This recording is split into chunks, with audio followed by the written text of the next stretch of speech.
And let's not forget about Lawrence County that got over 1,300 signatures for the ballot, and the commissioners all That said is no. Lawrence Ms. Cook, County. this argument's going nowhere. Thanks, Ms. Cook. Anybody else want to speak on elections?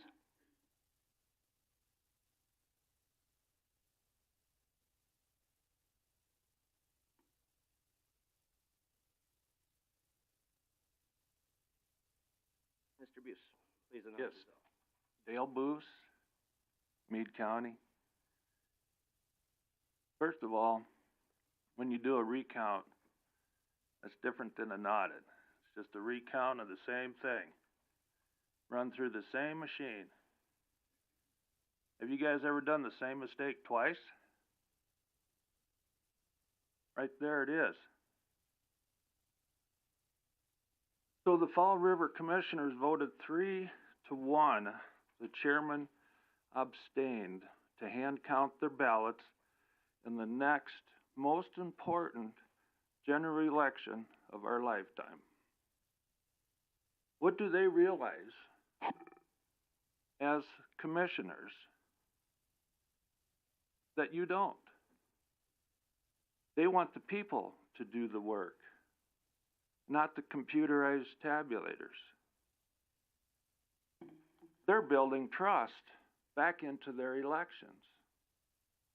In the precinct that I worked, in the primary, we had 1,031 total ballots and used 98 of them. What's the extra cost of that?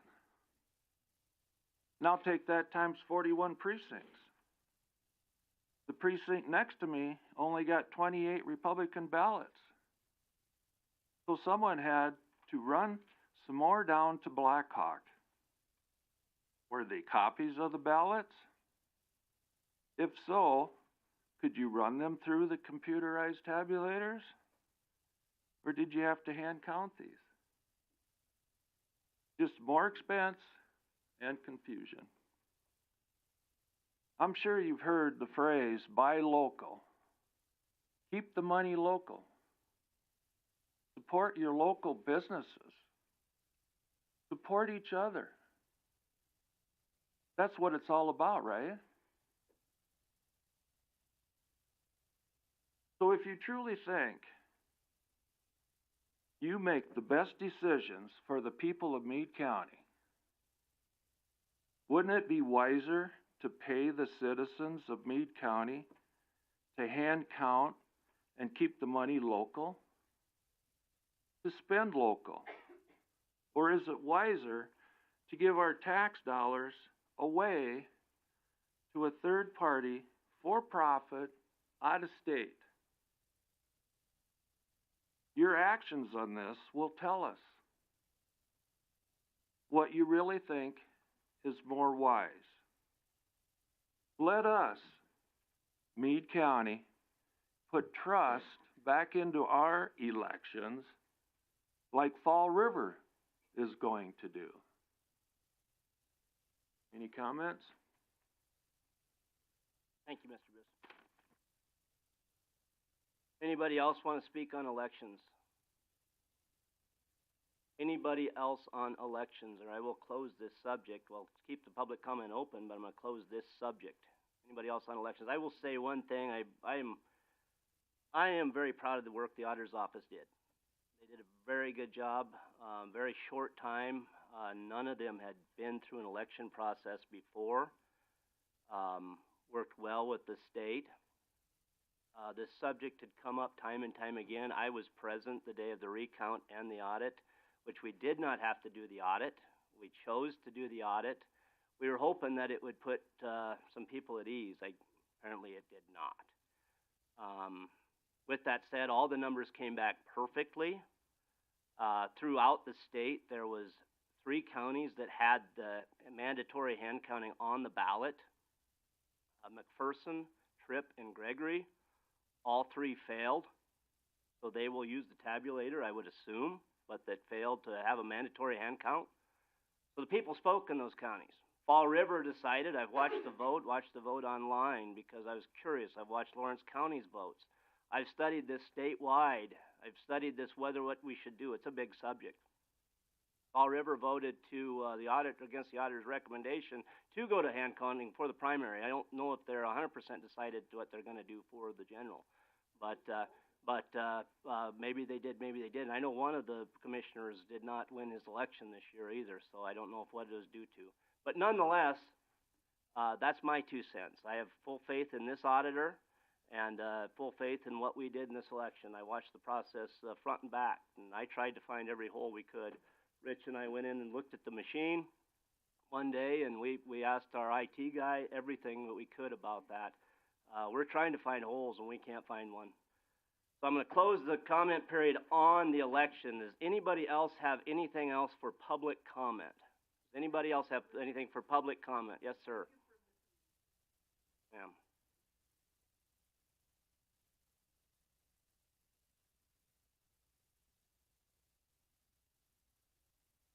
Five minutes, sir. Please announce yourself. My name's Gary Muse with the Rolling Dice Road District, and it's been probably about 7-8 years since I've been here at this table in front of you, and I just wanted to come here today and thank every one of you guys for what we started out as helping us go into the right direction with the Highway Department, Auditor's Office, Equalization, and today, you know, when we started, it was when I got started on the board 9 years ago, you couldn't hardly spend anything. You was telling people not to do anything. Today, we got money in CDs. We spent $27,000 on road repairs this year. We still sitting with over $22,000 in assets, $14,000 of that's in cash. And we're setting up for a 2027 opt-out and plans through, I guess, on how that starts. And I just wanted to come here today and tell you guys that what an influence and how much you guys have helped us get to where we are at today, and we keep growing in it. Something that was, you know, when you guys made the decisions to get involved to help out with road districts that are trying, it changed the way we did things. And I just thought I'd come up here today and give everybody, you know, Troy and Ray and all the past people, every one of you guys, a great big thank you for what you've done to help us get involved in doing this. I mean, something that as I know, as I sit on the board, you very seldom get thank yous. You get a lot of that stuff, but once in a while you do get one, and I thought I'd come up here today and say, you know, tell you guys that. With that said, I think the county owes you a thank you, Gary, for all of the help that you voluntarily give the county when we call and ask you questions. So thank you. Appreciate that. Yeah, I'd echo that, having sat on my road district before I came to the commission. You know, it's guys like you that are giving their time for their community, their society together. Those are tough things to do because you got to tell your neighbor no, right? Sometimes, and rather than going home to supper, going to a road district meeting or meeting some guy that has to work on your roads so you can negotiate a deal, just because you're volunteering that time. Those are hard things to do, but they're necessary to keep, and frankly, guys that step up like you that difference. Well, just to give you an answer on that one, is we had a deal this spring come along. We had planned on 850 ton of gravel this year, and we got that all on, and we're in a position where we had a guy call me up down there, and in fact, he's here today with me. He called me up and he says, hey, what about topping off our road? Do we have enough money where we could do that? And I said, let me get home and do it. Go through the numbers to see where we're at, because I don't want it to screw up the 2025 budget. So actually, we ended up bringing 300 ton out of the 2025 budget into 2024, which is just under $6,000. And we're still sitting with this much money on hand. And I run with the attitude of, because we were in that position of not telling no, now I use the deal, let's sit down and talk about it. Let's come up with a plan, and whether we can do it this year or work it into next year. And we've got the money now to where we can sit down and talk about a positive plan instead of just saying no. And that's really made it a lot nicer in our community when we can talk about a plan to fix roads, do things and stuff like that. So, and that's all comes from everything I have learned from what, you know, Troy and past highway superintendents, and go clear back to, you know, Lisa Schaefer's, you know, to how to work with tax dollars. And I'm still learning, and I still got some answers for Ray over here to, you know, she handed me paperwork the other day that I'm going, what is this, you know, but I'm still learning, and and that was the biggest thing is, I don't want to sit there and just tell people no. I want to have an answer, and I want to come up with a plan, because it is the people's community, and that's the biggest thing I've done. So. It is hard when we have to. It is. Much easier to say yes or sit down and say, hey, let's see what we can work out. We got to look into the future. You know, when I start the year out in January 2024, 24 is over with. I'm looking into 25. And like I said, we're looking into the 27 opt-out when we change over and how it affects. We're looking at dropping our taxes or opt-out in half. I'm hoping to do a little bit more, but we're always looking forward to what we can do to better the community future. Thank you, Mr. Muse. Appreciate you coming in today and appreciate working with you. Yeah, thanks.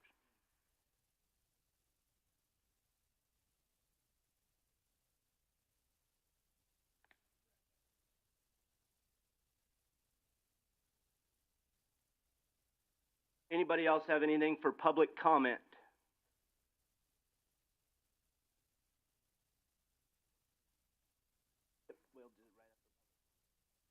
Anybody else have anything for public comment?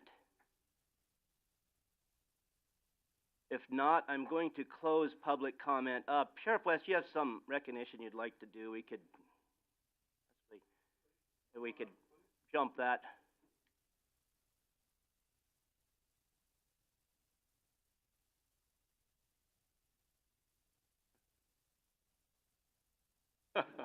No. So, we have, three ladies here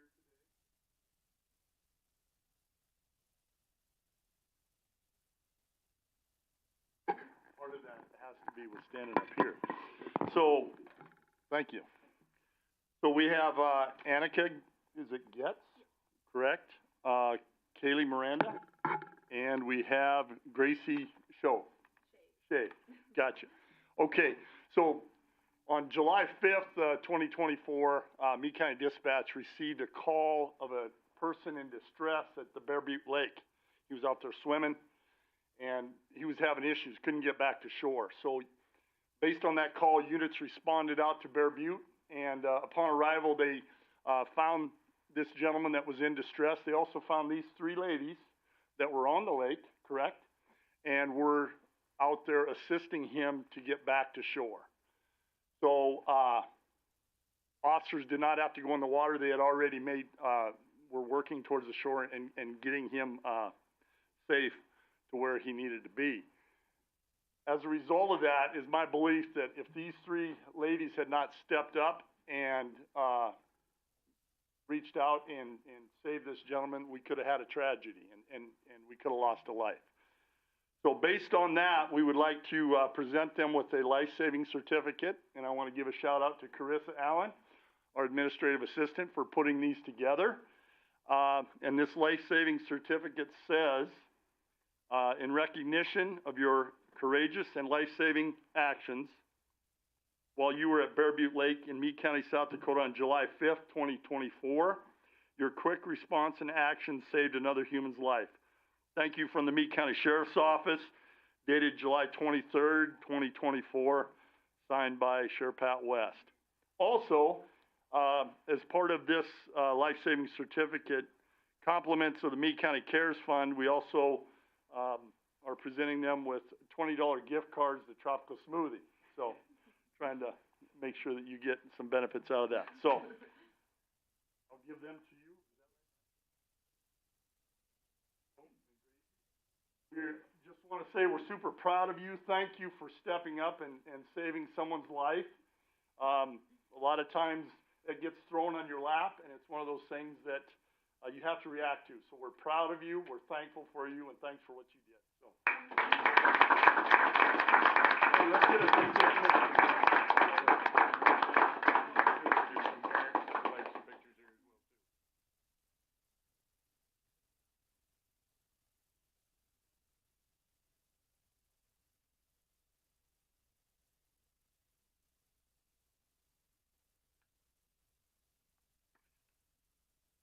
Thank you, ladies. Thank you. Thank you.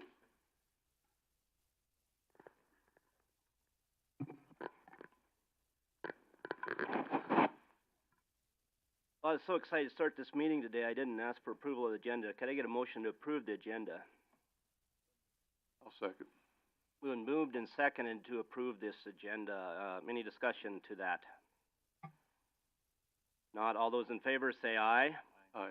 Opposed, same sign. Rhea, would you want to give your auditor report? You got some other things coming up, or would you like to give that all together? Whatever you like, sir. Have anyone from Register of Deeds? Sheriff has some other stuff too. Just go ahead and just give all of it, which would be D 1, 2, and 3, and your typical report. We'll handle the auditor right now. I'll require the computer for some of that, so I'm not gonna go down front. I don't really have anything more to add other than, for our monthly report, other than what is shared on board docs. I will say that we do have about 200 paper registrations for new and updated registrations that need to be completed, before September.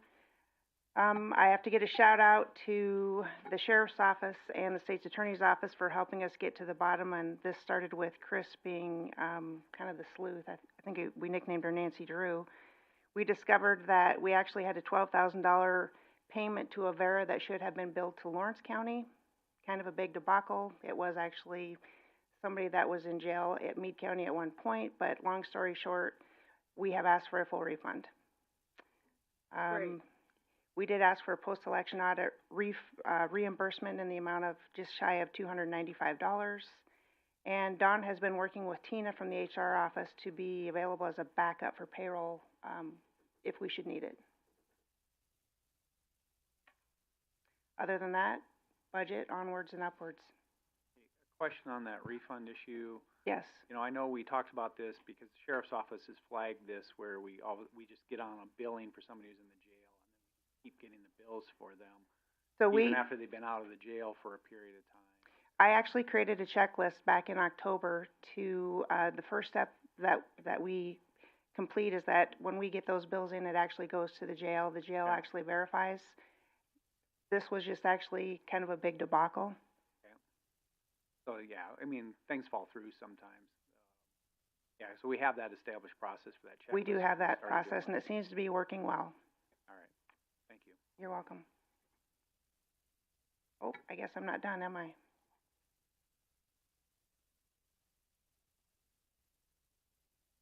We do have the biweekly payroll, and Doreen, we did add the year-to-date overtime report. Yes, I like that. I didn't really like that, but thanks for adding it. You didn't like seeing the total? I didn't like seeing the total for the year. Right. We do have one accounts receivable report that we have received notification that the person is deceased. So we would like to remove Matthew Gustafson from our AR records. We do need a motion for that.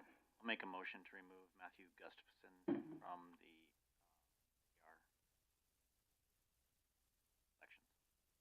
Second. Second. Motion and second to remove Mr. Gustafson from our AR records. Any discussion? Hearing none, all those in favor say aye. Aye. Opposed, same sign. Motion carries. With that note, I will also tell you that we have created an account with AAA Collections. We had our first phone call with them last week. I think it's going to be a very valuable tool moving forward, so we can try to get our hands around our AAA Collections account that we really have kind of a mystery at this point, but she is going to be able to send us some reports that we will find useful. And the other item under the auditor is for Al Schieffer and Cassie to come up and give their audit findings from 2021 and 2022. How long is this going to take? Okay, typically, how long does it take? 15 minutes. We got a hearing at 10 o'clock. You need to get, Pat, you need to give us a report and you need, yep, yeah, why don't we handle the sheriff real quick then?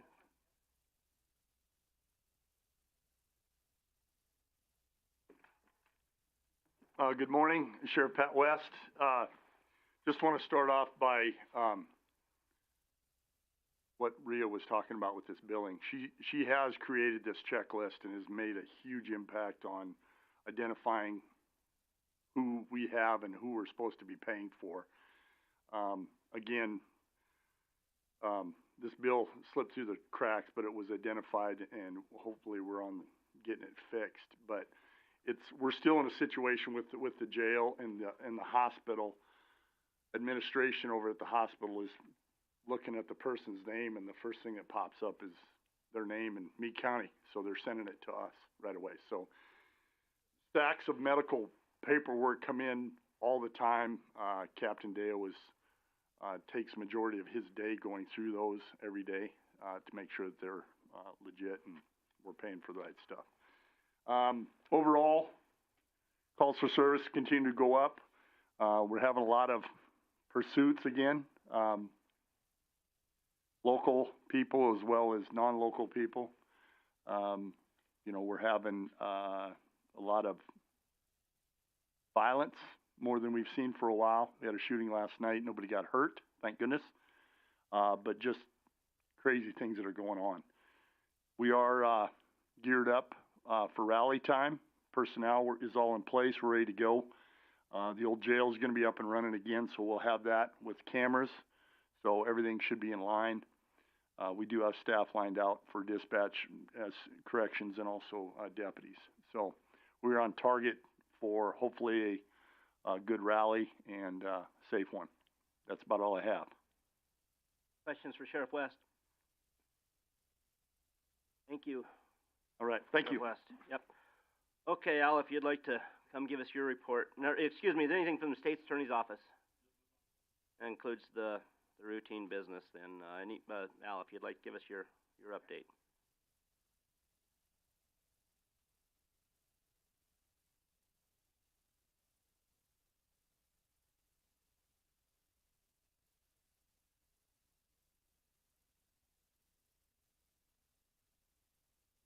I'm Al Schaefer with Department of Legislative Audit, and Cassie is sitting back there. She didn't want to come up to the table. I don't know why, but but we're here to go over the findings that resulted from the 21-22 audit. We had some other findings that we discussed with departments heads, but these are the ones that we feel that the commission should be aware of and stuff like that. I'm going to start with the document that's called the management letter. That one letter, the one to governance, is just a requirement by auditing standards that we have to provide that letter and talk about certain things in that and stuff. So you guys can kind of read that and stuff, but it just talks about some of the stuff we did and things like that. So, but the gist of the one we want to discuss is the management letter. And basically the first part just kind of talks about what the deficiencies in internal control, what we have to report and different things like that. We talk about that we did have some audit adjustments and unadjusted ones, but they're not material. And so but we did make any material adjustments that we had, and we've gone over that with Rhea and stuff. So we want to start as kind of that middle part of the second page there, where we talk about deficiencies noted in internal controls which did not rise to a level of being material weakness or significant deficiencies. These basically are what we call our oral comments. And that first one there is there's no formal procedure in place, so that if an employee would suspect some kind of fraud going on within the county, who do they go to, especially if it's like their immediate supervisor. There should be some kind of a policy that kind of gives a hierarchy as to, where they could go to report if they suspect something and stuff. So just kind of recommend you come up with some kind of policy and put it in your policy manual. Number 2 there, internal accounting controls were inadequate to ensure that custodial fund subsidiary records were reconciled. There's a number of funds that you guys have. There's like the flex benefit account, there's the 24/7 due to state account, there's like a partial payments, then the due to state for motor V, and there's a number for those accounts. And those haven't been being reconciled. What should happen is that, especially like with the 24/7, all those accounts, except for the motor V one, that motor V one's pretty straightforward. What should be left in that account at the end of every month should be what you have to pay the state for your motor vehicle collections for the previous month. All these other ones, there should be subsidiary records that are detailed listings that say, okay, in this account we have these dollar amounts belonging to these people, and that should be reconciled on a monthly basis. Right now, especially the 24/7 state account, we've seen over the years, the balance in that account has been growing. It should basically zero out, and there's like $20,000-$30,000 sitting in that account. That looks like you owe the state that money. But then when you look at your 24/7 our special revenue fund, that is the county fund where you run the program out of, that has gone way in the hole. And so there's got to be something that's not getting receipted in properly. And I think we kind of tied it down to probably being, there's a fee that when they charge for the daily scram and remote breath, there's $1 of that fee every day that should be going to the county, but it looks like it's probably going into that state fund. But, you know, there should be records over there that, and 24/7 program reports aren't that good, that they're probably going to have to create some Excel spreadsheets over there in order to balance that. And we kind of sat down with Teresa and went over some of that stuff to try to show them what they need to do and stuff. And so, but we just need to have the auditor, we're going to recommend that the auditor's office follow up on these things on a monthly basis to see, you know, they'll send them the information and then they'll reconcile, and hopefully they'll report back to the auditor and say, yep, here's our reconciliation, it balances. Is that the sheet that you, went over and, to the secretary's office in the sheriff's department and asked them to follow a sheet you drew up? You know, that's not my wheelhouse, but you went over there and talked to them about that, correct? Right, yep, when we looked at the 24/7 reports, but there isn't anything clear on there. It'd be nice if, because when they record the revenues over there, they'll identify whether it's for the state fee or for the county fee or whatever, but when if they run a report on the individuals to show what their account balance is, it doesn't break it out between the two. So that's where some extra work's gonna have to come in to, track those numbers and stuff, and it just needs to be done. And there's definitely something going on why that balance is growing in there and you're going negative in the other one. There's got to be something going on there, and it's just a matter of, we kind of said, well, at this point in time, try to reconcile that to what the required balance is that's supposed to be in there. And the obvious thing is then going to be to take any extra money and move that over to the county fund, because that money doesn't belong to the state. And they're paying the state, I think, on a monthly basis like they're supposed to be and stuff. Oh, so I think as far as the state's concerned, you guys are correct with them. So. And other counties with 24/7 programs do a similar accounting method, correct? We're trying to get them all to do that too. It's not unique to Meade County that this isn't being done. Okay. And stuff. So, and that's where it'd be nice, you know, maybe we can get all these counties together and request that of the people that run, you know, the programmers for the 24/7, that maybe they can try to create some kind of a report that would make it easier to reconcile and stuff. You know, maybe that would be nice if you asked the State Sheriff's Association if a member of the state audit group could present this at their state convention. Oh, so they would all be aware of it. I'll have to mention that to our assistance director and say you too, yep. And the treasurer's office, she's been starting to try to reconcile the motor V fund. I know she's done some research on some other ones, but there's still some work that needs to be done to try to get the numbers reconciled and stuff. And then the auditor's office has been working on reconciling to make sure, like all the entities that you collect taxes for, that when the money goes out the next month, that equals what was in that account and stuff. So they're making sure that everything you collect for them is getting remitted to them and reported to the entities and stuff. So that kind of that's 2 and 3 kind of go together there. We just went a little bit more detail on the sheriff's one in number 3. Number 4, internal controls over financial reporting for the years 21 and 22 were inadequate. We did make some audit adjustments and stuff. We worked with Lisa Schieffer on doing the 23 annual report and stuff. So to get you guys through that and stuff. So hopefully, whenever a new auditor gets in there, when they tackle the 24 report, you know, we're available for questions and help and stuff too for that. So We're hoping that we got things going and balancing and stuff that, it won't be that big of a deal when they come down to do that report and stuff too, so.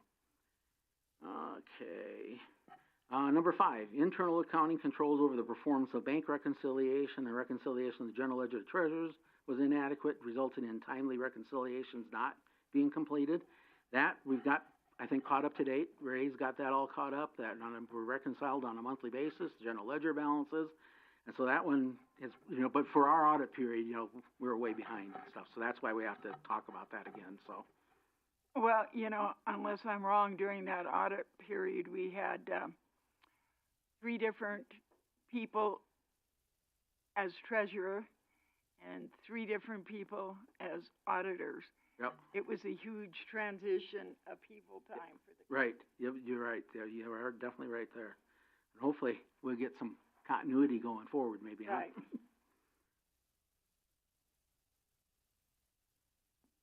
And kind of along that line too, they need to, and I think they're getting pretty good at that too, that when you have automatic withdrawals coming out of your bank account and stuff, and making sure that, those things get accounted for on a timely basis. We're still, in part of our reconciling still, we still got, I can't remember what the dollar amount is, but from still in November of 22 till about March or April of 23, we still got credit cards expenses that have not been recorded yet. They're still reconciling items. They just haven't had time to go back and try to reconcile those and get the reports done and stuff for that, so.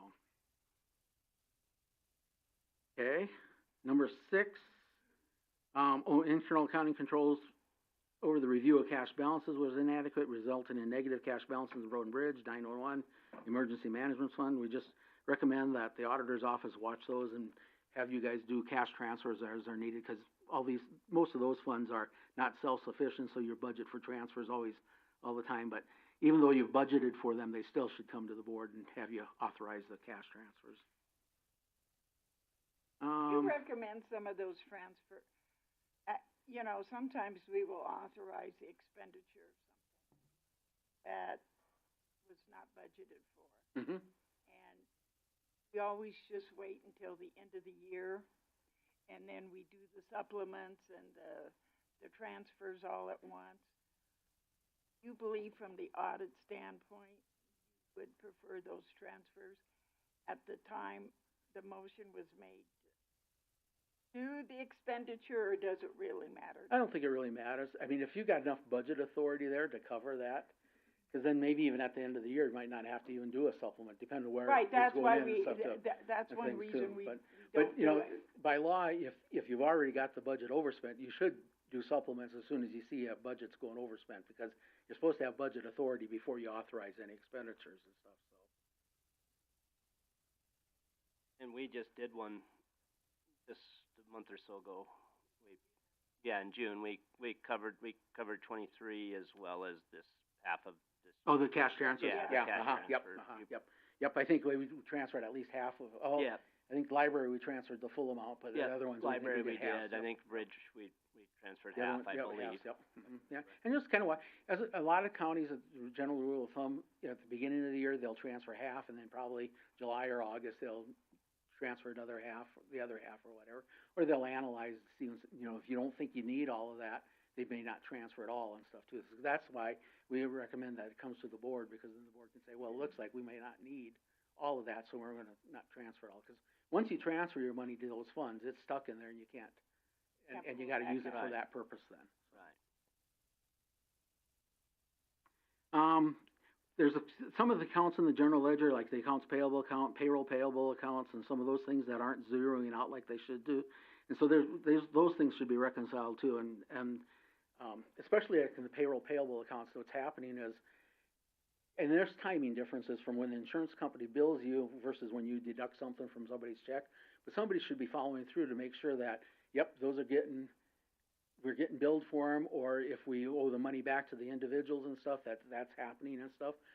And so somebody in the auditor's office probably, or HR, should be working on making sure those things balance. And probably he'll have a spreadsheet running that says, okay, this is what the variance, because right now, one of the reconciling items every month is Avera takes out what they have on their bill automatically, but what you guys withheld and what the system says the check was written for don't agree with those. And so there's always a cash reconciling item for those things. So that kinda makes a mess when you're trying to reconcile the accounts and stuff, so. Okay. The next section on the material violations, we're gonna skip that for now. We're just gonna go over those are our written comments, which we'll pull up a different document for those, but, those were internal control oral comments we have. Now we have some oral comments on, results of violations of state laws or grant agreements or whatever. Miles of county secondary roads, and then kinda going along with that is number 2, the townships are supposed to submit maps every year showing the number of miles of roads they maintain. We recommend that those things get updated. Maybe there might not be no changes, but at least every year update them just to show that it's being done. Stuff, cause that's what's used to divide we call the township portion of the motor V money out. So where the county keeps it for secondary roads, or the townships gets their share based on their road miles and stuff, so. Just recommend that, and it sounds like this year, most of the townships responded. All but 2. And so, if the auditor's having problems, we recommend that maybe some influence from you guys could come too, to those townships say. And it's to their advantage to do it, because, and I don't know if they don't respond, if you could legally not use, because they didn't show how many miles, do you say they have 0 this year? I don't know. And stuff, but it's to their advantage to do that, because that's their money for financing their budget. So we can say that you said it was okay. I would see what Ken says about it. It's really hard to pressure a township. Yeah. They don't necessarily, they've never really listened. Yeah. And it's to their advantage, yeah. For the most part, those are townships that are actually inactive. They don't hold Board of Equalization, they just don't turn things in. Oh, really? Yeah. They don't, I take it they're not taxing then either, probably, huh? Yeah, so. I think a lot of your townships don't tax, I think they rely on the motor V money, so, for doing their stuff, but. Yeah, and with townships, it's also to their advantage, because they can count minimum maintenance roads in their number of miles, where the county can't count any county minimum maintenance roads in their secondary road miles. They actually have to maintain secondary roads, so. But, okay, minutes of the county commission did not include payroll by department or changes in wages. This is all in the past. I think you guys are getting pretty good at that. The other thing we kind of recommend is that you guys do some research to determine, what kind of detail needs to be in your minutes. Normally, in the official minutes, you see like all the bids received and stuff. I guess you have to kind of look at it from, I know a lot of times it says in the minutes, it's available on board docs. Well, what happens to somebody who's out there reading the minutes out of the paper and don't have access to a computer and stuff? I guess the minutes probably should at least be able so that the public could interpret what actions you guys taken and stuff like that. So, but probably do some research on what should be in there or not. I mean, if you look at, you guys are one of the few that have this board docs, and stuff, where they have the documents and stuff, but, and I know that sometimes when we're reading the minutes for the audit too, we'll have to go back and look at what's on the board docs to see what happened and stuff, but, it's just, the minutes are a permanent record and stuff, and so down the road, if you guys don't have board docs anymore, are you missing something then, so that you really won't have that accurate record anymore of your proceedings, so. County did not retain required bidding support when purchased items off of Sourcewell. We talked to Troy, I think, about this, or emailed back and forth with Troy, but even when you buy off of Sourcewell, Sourcewell will say they bid like motor grader, but they, award to Butler, or to Caterpillar, to John Deere, to Komatsu, and all the different manufacturers. Well, when you get the bill from Butler for the machine, nobody's comparing that back to actually what was on Sourcewell, and there's no documentation, so that we could go back and look and say, did you guys actually pay Butler the amount that Sourcewell left the contracts for? Because sometimes, a lot of times, it's Butler or whoever that's giving you the documentation, but you should be getting it from going out to Sourcewell and printing that stuff off and keeping it in your files and stuff. So, and that's true even if you buy off another county's bid. You have to get certain documentation from them to show that they bid it and how they awarded it, to make sure that they awarded it to the proper lowest bidder and stuff like that too. So, The county annual reports for 21 and 22 were not filed with Department of Legislative Audit and published in the official newspaper by March 31st. I think we took care of that this year. I think by the end of, the 23 report was filed, and the 22 report is now filed with our office, so we waited until after we were done with the audit and had all our audit adjustments done, so that we got that we sent that in and stuff, so. But just, you know, that's a requirement of state law, so kind of recommend that you follow that. Number 6, we noted the county auditor has not prepared and filed with the Department of Revenue the required PT 92 reports. This is a report that basically says, this is what we levied for taxes and added taxes, this is what we collected, and this is our balance remaining and the percentage. It's a requirement to be filed with the Department of Revenue. Obviously, there's no consequences if you don't, but it's a requirement that should get done. Number 7, not transmitting to state unclaimed property any old outstanding checks. I mean, this one has, it's kind of a funny law. There's one law that says after 1 year, you're supposed to turn them over to the state unclaimed property. There's another law in the books that says after 2 years, the county commission can write checks off. And so, you know, the only time we'd ever have a written comment on this is if there was a material amount, but you're still carrying a bunch of old outstanding checks from the old Pioneer Bank account. And they weren't putting those on the auditor's account for a while, but now there's those negative numbers showing on the auditor's account. Those are all old outstanding checks that haven't cleared the bank yet. So either you need, and I think just before Lisa quit, Lisa Schieffer quit, I think you guys did do a remittance to the state. I mean, it's a little bit of work doing that and stuff, but you guys should at least kind of take care of that. Our recommendation a lot of times is to the auditors is saying that, okay, if you're, after 2 months, if a check hasn't cleared, I'd try contacting the people and say, okay, we got this check, you know, did you get it?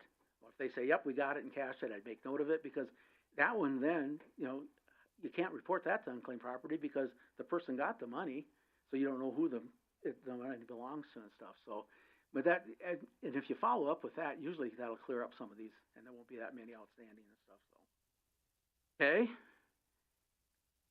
Quick hit the written comments. Got 2 minutes, right? The written comments, which are those two, and there's another document that's called the written comments. And the big one we have there is the surplus unassigned fund balance. At the end of 22, you're allowed by law to have 40% of your next year's budget as unassigned fund balance. When we did the calculation at the end of December of 22, you actually have $3.8 million in excess of the amount you're allowed to have.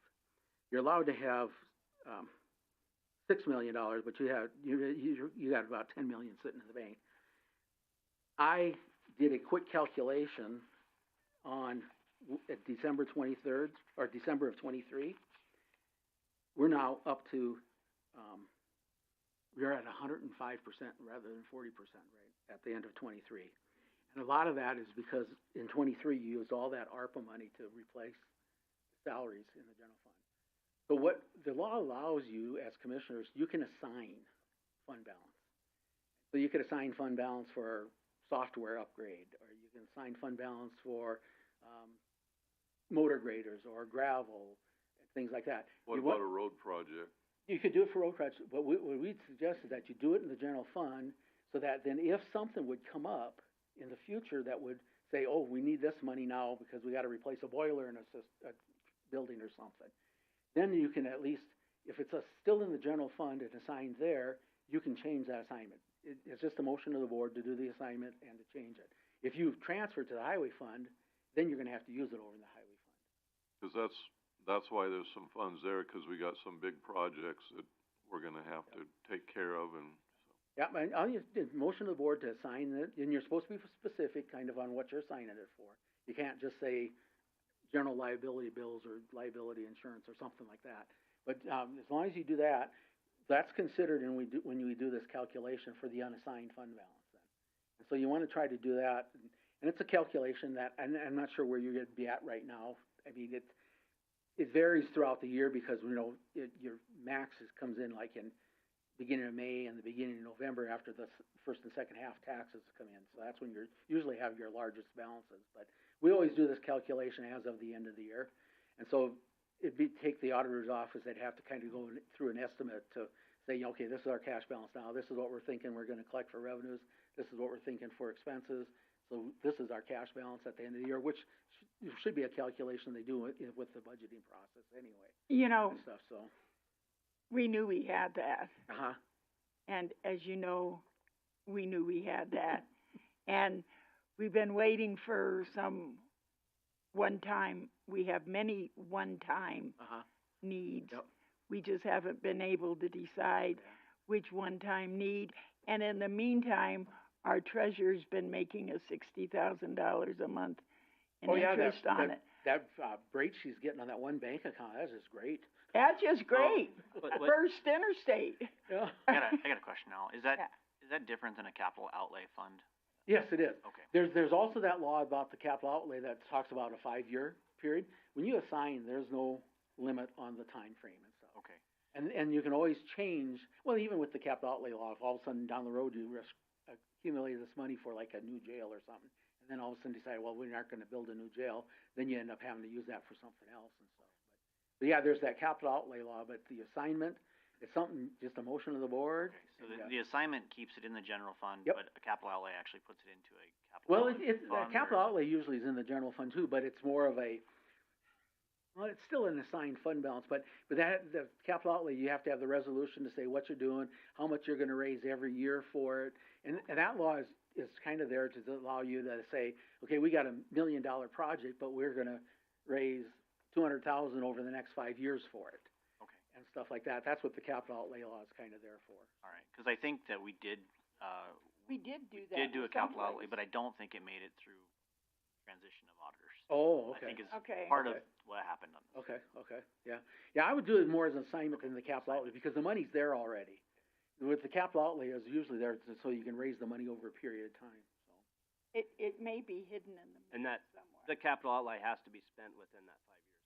Yeah, well, I At think the end it's a seven, or I think or it's at the 7 end of years, I think, 7. yeah, I think it's a 7-year on that or something, yeah. Yeah, if you don't spend it by then it reverts back to, becomes part of your unassigned or whatever. I could find plenty of places to assign money. Oh, yeah, I'm sure you can, yeah, yep. I would, auditor's office upgrade for software. Get everybody on Encode 10, so it makes it a little bit easier for some things. Can you repeat that, please?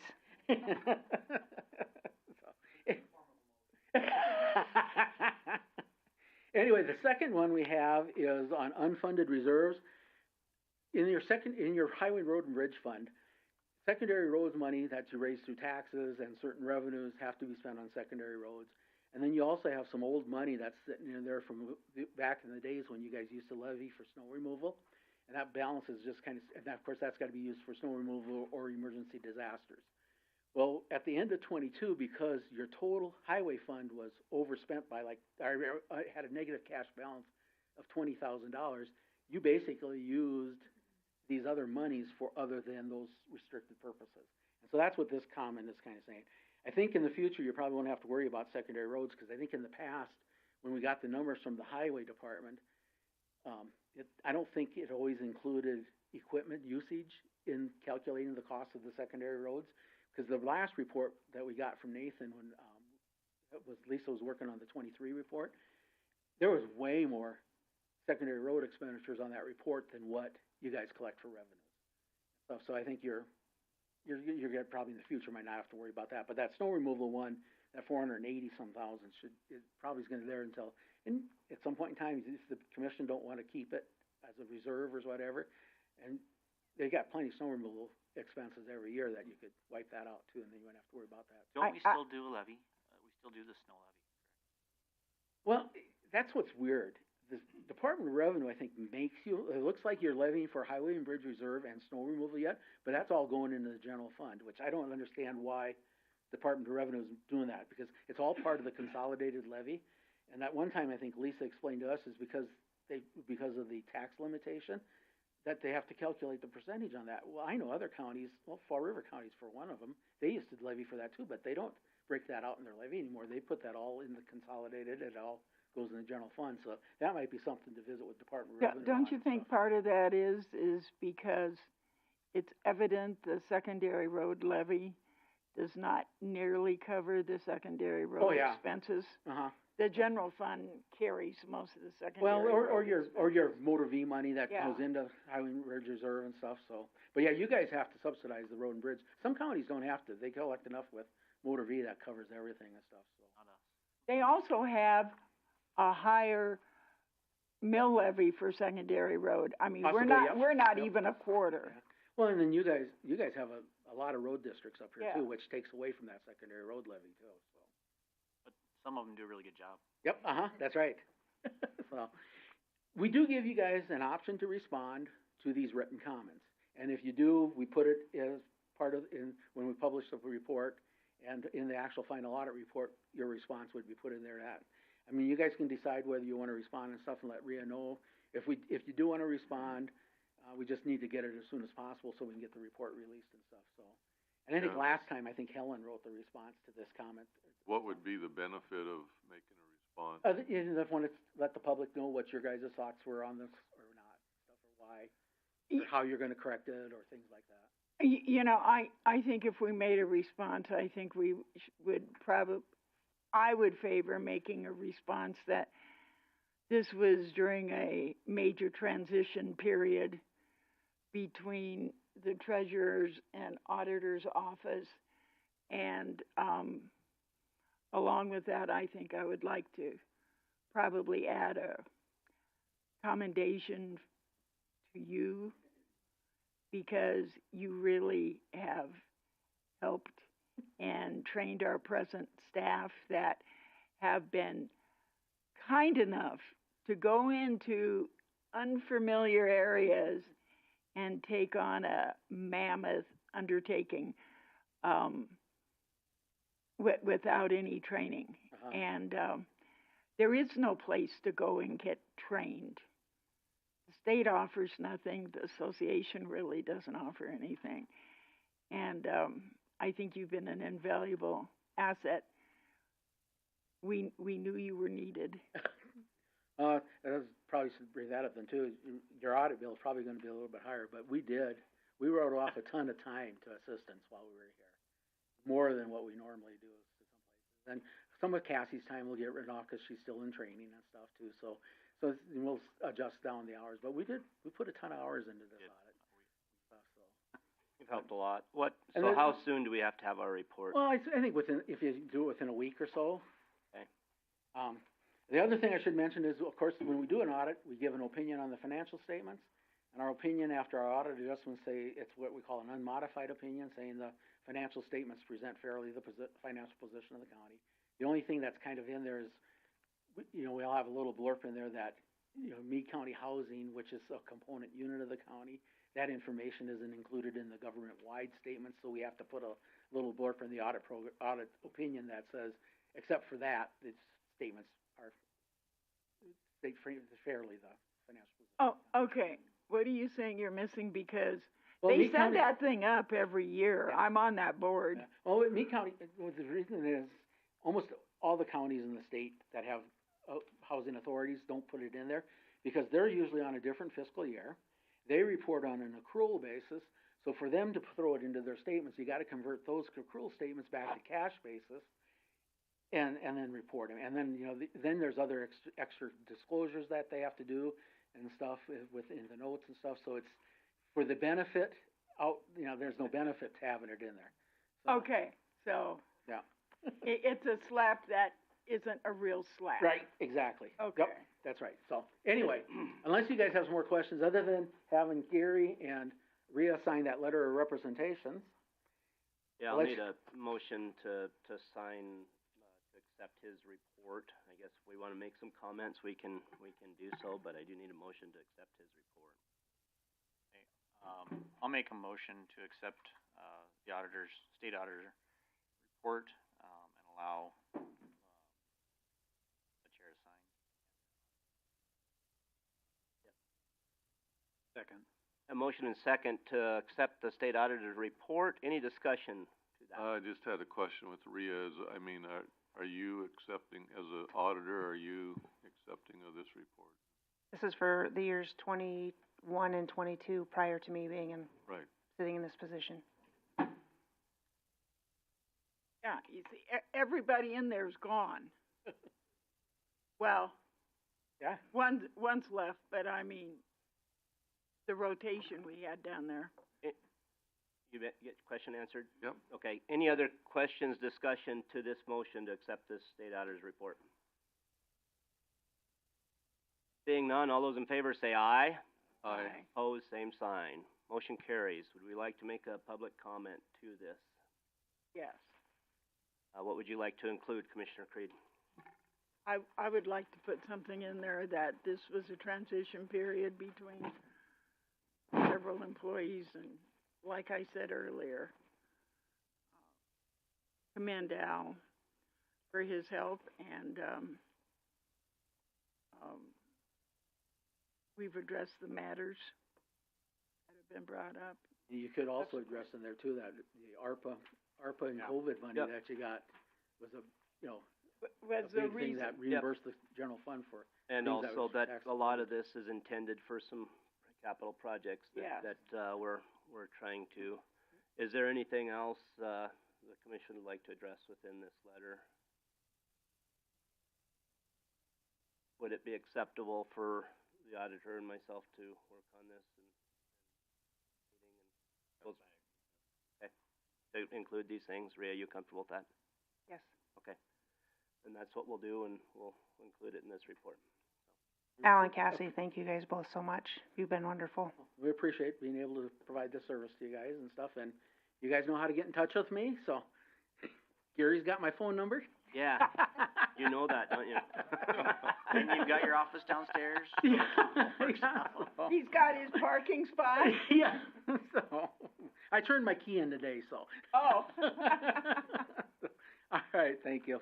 I tried to hire you too, didn't we? Yeah, I don't think our Russ, the Auditor General, would appreciate that. No, I know it. So, You did well. Thank you, Cassie, for All your right, time. thanks. Yeah. Brings us up to our 10 o'clock hearings. We have public hearing for new malt beverage licenses listed. Would we like to handle these separately? We have two of them. Would you like to handle these separately or together? I would suggest you do them independently. Sure. Okay, that's a good idea. Eagles Landing LLC is a new one. Anybody from the public that wish to speak to this liquor license? Or excuse me, malt beverage license, sorry, on-off sale. Karen Barthel is here if you have any questions of her. Would you like to speak to this? Why Come to the microphone, please.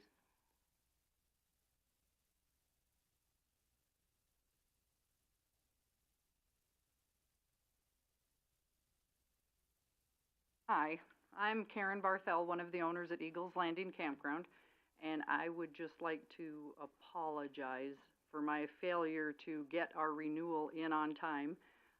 I am embarrassed to the point of being mortified that this has happened. It is not who I am. Simply, I filled it out. I set it to the side. I got a phone call. My aunt had had a stroke, and it was 2 or 3 weeks later, and by then I had piled papers on papers, and it got buried on my desk. So, again, I do apologize that I am sitting here today asking for this, but I guarantee it will never, ever, ever happen again. Thank you, Ms. Barthel. Any questions for Ms. Barthel? I can understand what happened. I will make a motion to approve the license for Eagles Landing Campground LLC. I'll For the- second, with a question, is everything up to date, taxes and Yes, sir. no issues? Correct. Is this, new because we missed the deadline for extending it, so? Yes. Yep. Motion is second on the floor to accept Eagles Landing Campground's malt beverage license. Any discussion, questions to that motion? So Rich? that's the malt beverage and the farm wine, is that correct? Yes. Yep. On-off sale, malt beverage, on-off sale, South Dakota farm wine. Any other discussion, questions to this motion? Seeing none, all those in favor say aye. Aye. Opposed, same sign. Motion carries. Thank you. Okay, I appreciate it. Karen, I will, after Gary signs, I will go ahead and email these into the state so they can be in touch with you and you can get everything in order. Next, we have, Kickstands LLC for an on-off sale malt beverage, on-off sale South Dakota farm wine. Anybody here from the public wish to speak to this license? Anybody from the public wish to speak to this license? Seeing none, commissioners have any questions, comments? Has this has happened before with kickstands? I think 3 times, hasn't it? Yes, sir. I don't know how many times, I I can just mean- say it has happened before. This is not a renewal, this is a new application. Yeah. Yeah. Well, I would just hope that the owners of kickstand would start being timely with their request and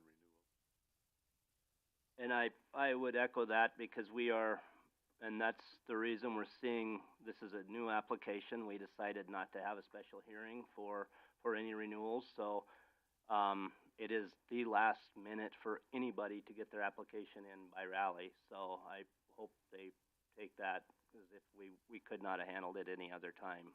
So, if they do not get it today, they will not get it, and so I hope we rushed it to get this application in.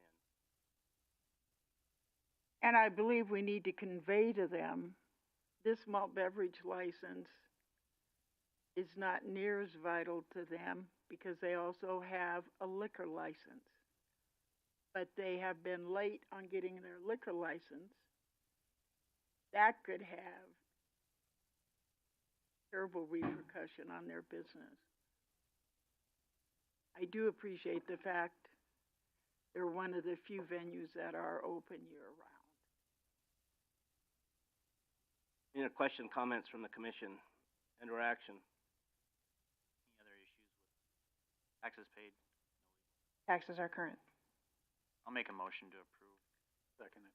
Motion and second on the floor to accept, kickstands on-off sale, malt beverage on-off sale, South Dakota farm wine license. Any other discussion to that motion?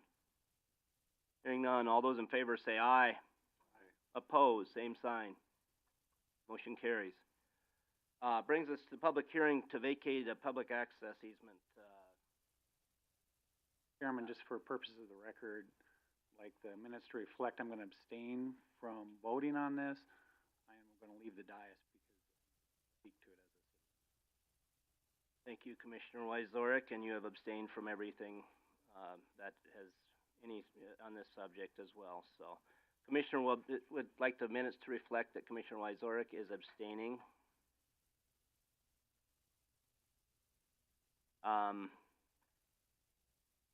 As we typically do in these hearings, we'll ask for proponent, opponent testimony on this, and I'm gonna ask the commissioners to please keep, their comments to the end. Let's try to listen to everybody first. If our planning director, Ms. Vig, would like to give us an update on what we're listening to first, I'd appreciate that. Tanya Vig, Meade County Planning Director, thank you for your time. A petition was sent to the auditor, and was submitted up to my office for review. I reviewed this application and all the submitted documents, and they seem to be in order to codify laws and check the ownership. Everything was current. Petition, the boundary maps were accurate, everything closed. Seemed to be in order on that. Rhea, could you open the petition, please?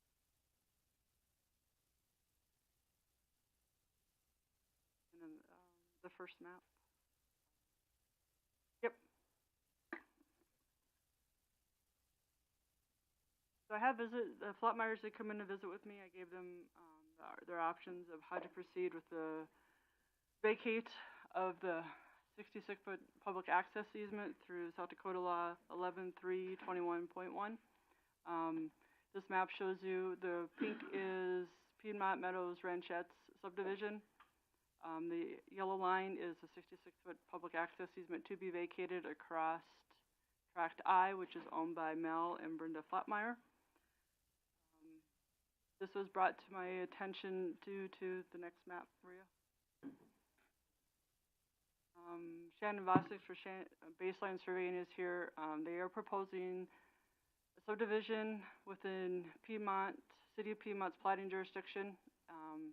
This is as part of that, the secondary access is required through, Piedmont is requiring a secondary access through that subdivision, which will entail going through Flat Myers to improve that easement agreement, or that access easement.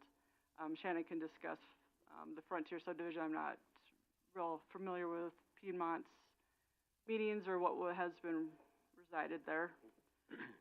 The Flat Myers are here for questions also, if you have questions of them. Shannon can answer any questions also of the project. Again, my name is Shannon Boston, it's Baseline Surveying, but I'm also a partner member of the property, the 75 acres to the west. It'd be basically from the area that this is gonna get vacated over to, Sturgis Road. Basically, and Tanya asked me to send a concept of what our ideas were with that property. So that's what, you see there on the board. And excuse me. So on that property, I'll just go back to that real quick. On that property, we have 3 approved approaches from the DOT to access the property for, future development. But the lot 1 up above, that's the only one that shares an access easement with High Qual, with that group. And then the other 2, obviously you can see it's the loop road system that we have going through the development and coming back out. So, how the easement come about was Flat Myers, approached us after we purchased the property, and one of their members, their son, was interested in buying 10 acres of that property. So at that point, we looked at it and we figured out we could plat off a sliver in the back that really wouldn't impact the lot layout that we hadn't planned. And then that's when everything was kind of discovered, where the public access easement was and where they were actually looking at putting a different access to the 10 acres or different options. So that's basically a little bit of history of how this all come about and how it got basically discovered. It's a 50-year-old plat that has this public access easement on it. Obviously nothing's been improved on it or anything, but, so that was the reason. Flat Myers, they took it upon themselves to, in joining landowners and stuff, to put together the petition. I helped them with the petition to get it together with Tanya's office and myself. So, and there was 2 circulators on that, within that development. They were both here.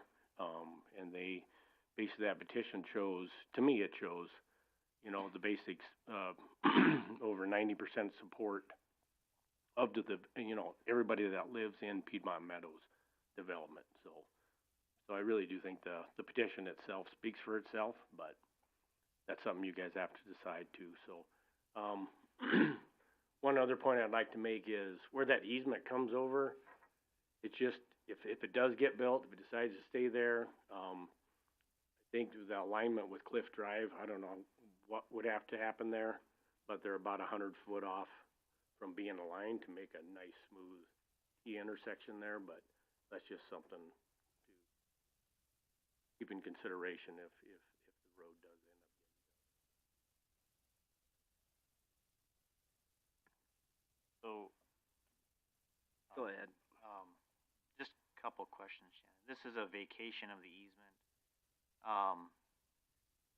but there's no proposed access back to that 10-acre lot at this time? Our intent, just when we were first looking at it, when I met Troy Eastman out there on site, we had this approach approved to access. That would be a new access easement just to that 10 acres. Is that a preliminary plat that's been done, or is it? It's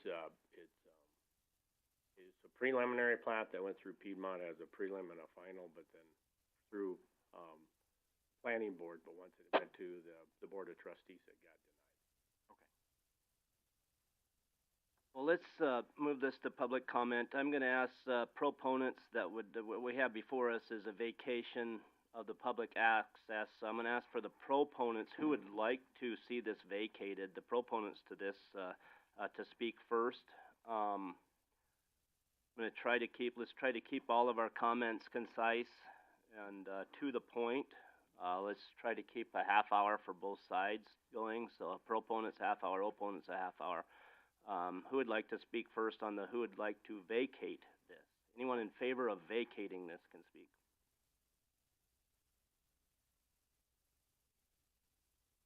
Good morning. John E. Johnson. I'm a resident of Piedmont Ratchets, have been for 46 years. I'm one of the circulators of the petition. There are 56 pieces of property that are accessed using Piedmont Meadows Road and 46 owners. And I can tell you that we have 100% consensus of the 46 owners that they would like to see this vacated, this public access.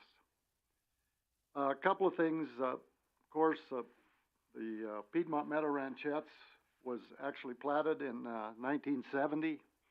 So this access has been there for 54 years, never used, never developed, and really has had no purpose as far as Piedmont Meadow Ranchettes is concerned. And one of the things that we as owners in that area, one of the things we like the best is that the first sign that you'll find at the end of our road says no outlet. And my home sets so I can see the end of that road, and you can't believe the number of cars that turn in, back up, turn around, and leave. It's not a roundabout. They can't come as looky-loos or ATVs or UTVs and find their way to the Black Hills Forest or make a circle around and back onto the access road. And that's one of our main concerns. The other thing that I would tell you, this is kind of twofold, because the other thing is that, of course, those of us that live next to High Plain Genetics, it has been sold several times in my lifetime, and several times I was involved with the sale because I was a banker for 45 years here in Sturgis. So I've been in on the buying and selling both. There's never been a time that anybody came and asked that there be a 66-foot easement placed across that property until it was purchased by a group of developers who want to put in a planned development, home development. And so when that happened, because of the 3-mile limit, it gives the Piedmont Board of Trustees the right to then hold them hostage, because they don't have to approve their development until they get their 66-foot easement.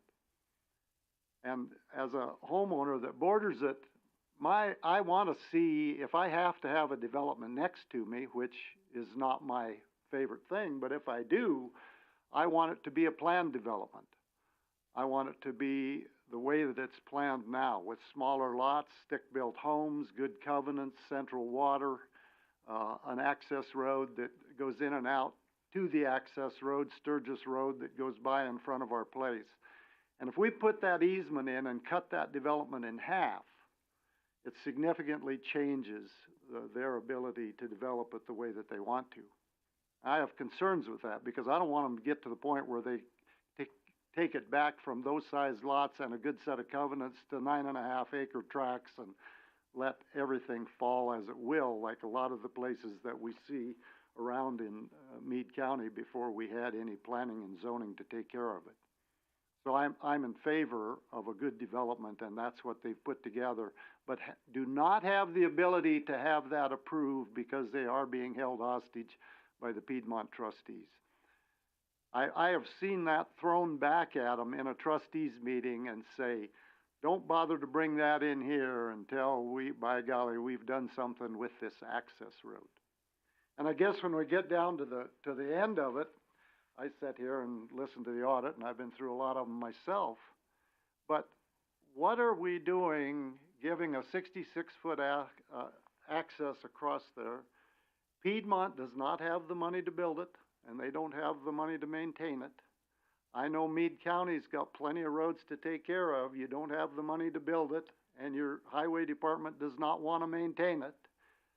So we put an easement in place that in the next 54 years is the same as the one that we have, unused and sitting there for whatever purpose. I don't know.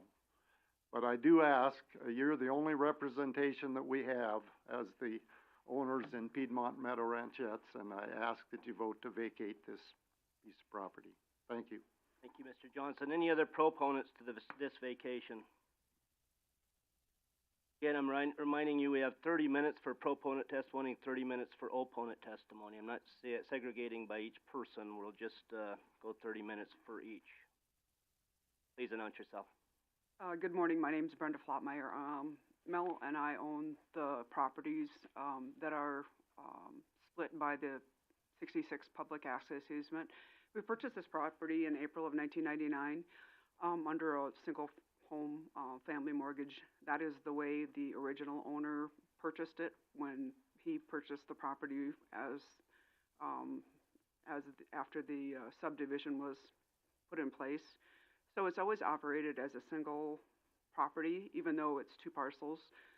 We are fully aware that we had an access easement in there, and we were going to take steps after we had purchased it to do it, and we just never did it because High Plains was always a property behind us that was just a pasture and had cattle and horses in it, and we didn't really think, I guess we didn't really think it would impact us until, like Shannon said, the parcel did sell, and now there's some complications with Piedmont wanting to tell us that Piedmont Meadows Road needs another access. And they have put traffic counters out there. They did a traffic study, traffic count in May of this year. They put one traffic count down by the intersection of Sturgis Road and Piedmont Meadows, and that's traffic counter 5. And then they put another one up. It's just on that little jog where Canyon View is, just if you go straight down from Canyon View, they put traffic counter number 7 up there. But the traffic data that is actually in this supporting documentation is only reflective of the traffic counter down at near Piedmont Meadows and Sturgis Road intersection. And so there's obviously a skew in that data because there's not that many homes up where traffic counter 7 was versus traffic counter 5. And then there's also information out there, they're reporting it as an average annual daily traffic, which is not reflective of an average daily traffic, because an average annual daily traffic takes a traffic number, it multiplies it by a seasonal factor, and it divides it by 365 days a year, and it gives you a higher number than you would see on a daily basis. And you can look at those traffic numbers. What's a little alarming is the first day they set it out, when it took off counting at 2 a.m. in the morning, it told us we had 32 people on the road at 2 a.m. in the morning on Piedmont Meadows Road. Yeah. That's a Tuesday. May 7th was the first day they started it. So they recorded it from May 7th to May 20th. And they are coming up with 261 cars per day for an average annual daily traffic, which I don't think is an accurate number. So I leave for work every morning at between 6 and 6:15. I may see one person coming out of there. And you can look at that traffic data, but I'm not sure that it's actually accurate. And it's always, they did a traffic study 2 years ago in May, but they did it for a 7-day period.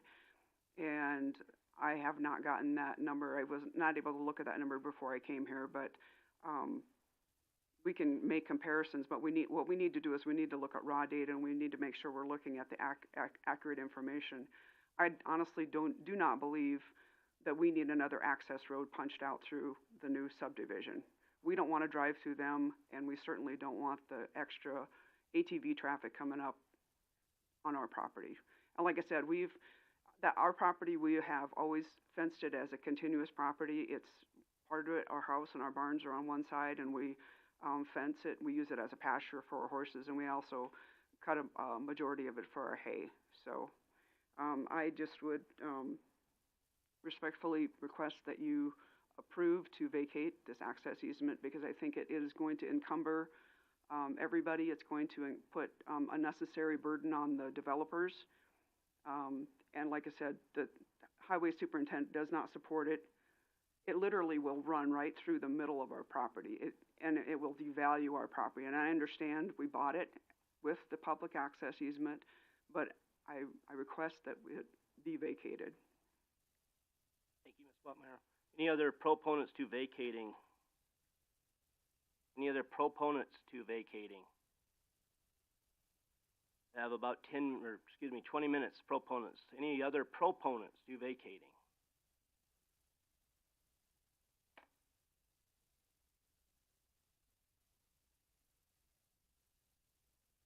Hi, my name is Kai Gossard, and I live off of Cliff Drive down on South Gulch. And a lot of our neighbors, and of course I can't, that's all hearsay, but we've had a lot of chats with this, with Brenda and John bringing by the petitions and whatnot. And everybody says, why do we need one? We don't need a secondary. We've done fine. As you know, we've all been evacuated a couple of times because of fires. Everybody got out.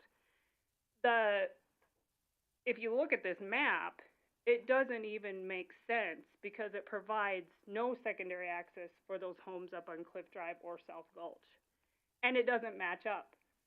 So I highly encourage you to vacate this easement because I don't think it's necessary. If we had a lot of homes on there that could divide up, they're not going to. If you know that area, the house is built the only place that the house can be built. It's all hilly and rocky and whatnot.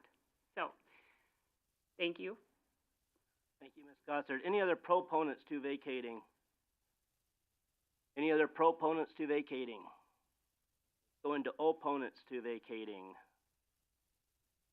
Commissioner Wyzorek, they used about 10 minutes. Can I hold you to 15? I said a half hour. I hopefully won't take even that. Okay, well, I'll hold you to 15 then. Thank you, sir.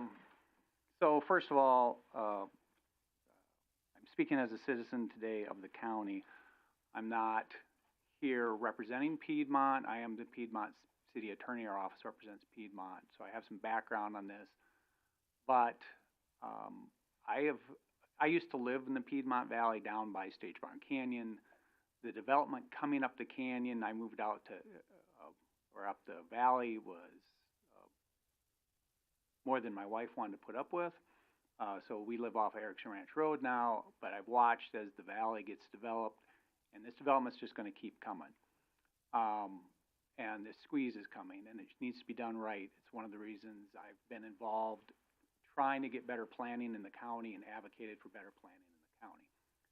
As part of that advocating for better planning, we've often, at least I've often said as other people involved in planning, that we have to live with what our predecessors did. And often the predecessors didn't look very far ahead. This is actually one of the rare exceptions where they reserved a public access easement knowing there's potential development and a lot of undeveloped ground.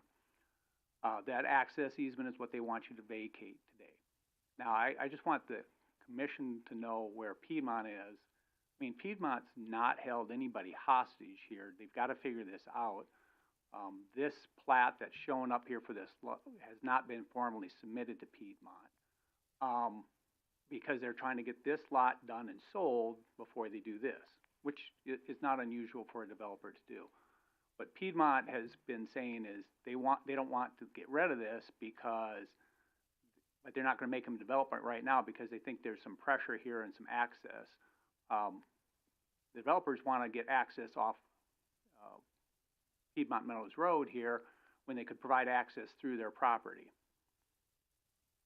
Now, the issue that you get with Piedmont Meadows Road, now, the one gentleman said, I believe there was like 50 some, I think he's only talking about the Piedmont Meadows development.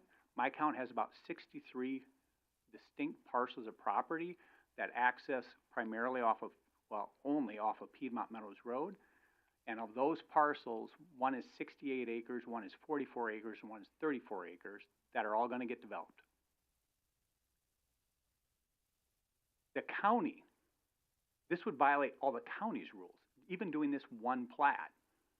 We don't let one way in and out. We don't let there be 60, 70, and in the future another 30, 40 extra lots that are planned in that area. So to the extent that there's some accusation that Piedmont's being heavy-handed, the county, this would not meet county requirements, what they're trying to do here. So what good is this? I think this was developed with the idea that this was gonna get developed someday and was reserved. It makes perfect sense. All these people want one way in or out, but they're not even talking about the fact that you're gonna get, could you go up to the first page, please? Gives a broader overview.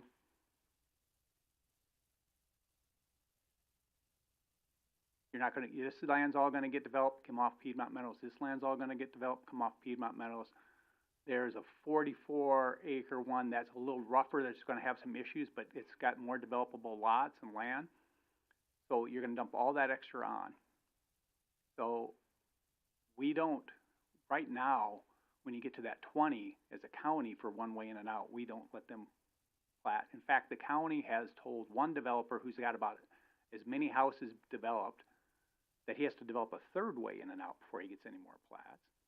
We've told a third developer that has access until he does a master plan to provide for a third way in, that we're not gonna let him do any more subdividing. And so the question here is just to reserve this, so it's available for potential development. And if it needs to be punched through in the future, it can be done. So I think getting rid of that access and getting rid of that public right-of-way would be inappropriate.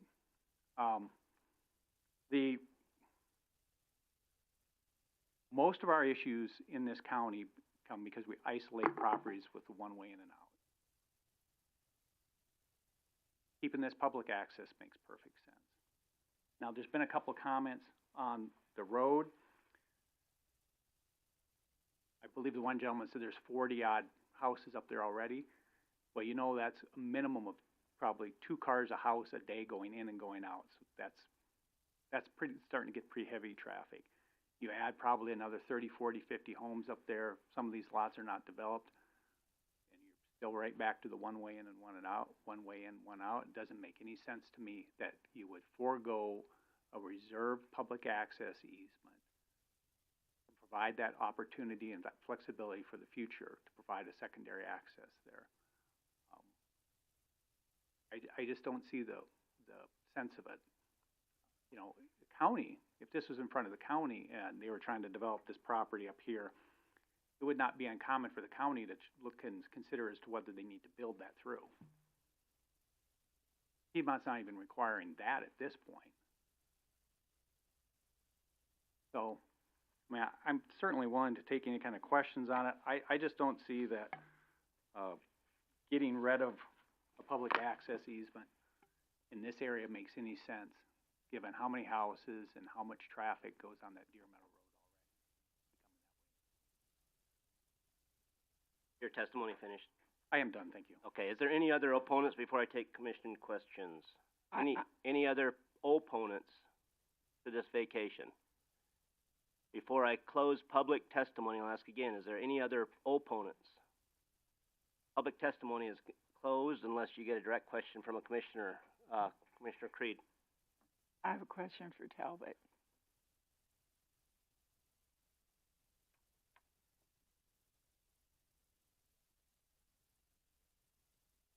Can't you reach your same objective by approving that proposed 66?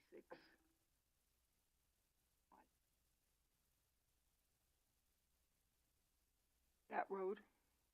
I'm not sure what you're saying. This is an existing Yeah, I know public that one. I'm right-of-way. talking about the turquoise one, the one that Shannon said was not accepted. If we went back to the other, So page 3, I think, is where she's at, the preliminary, or the proposed plat. This one, I think you're talking about. I'm talking about that proposed private. I'm not sure which one. Why would that not serve the same objective? This is the same road. I'm talking about the proposed. The unplatted one on the. This whole plat? No, so the way that I understand this is, the petition is to vacate, but there's not anything to plat the other right of way. So this to me is one of those issues. I'm not a big proponent of vacating an easement without a second easement approved. And I think that's the issue Right. for me is, yes, it would serve the same purpose, but what they've came in today for is vacating the easement. Right, so, Not that. I think, Right, but I thought Shannon said that they were willing to go that route with the proposed one, and it was turned down. so, well, no, so the only thing that's been formally in front of Piedmont, I believe, is this proposed Lot 1. It made it through planning,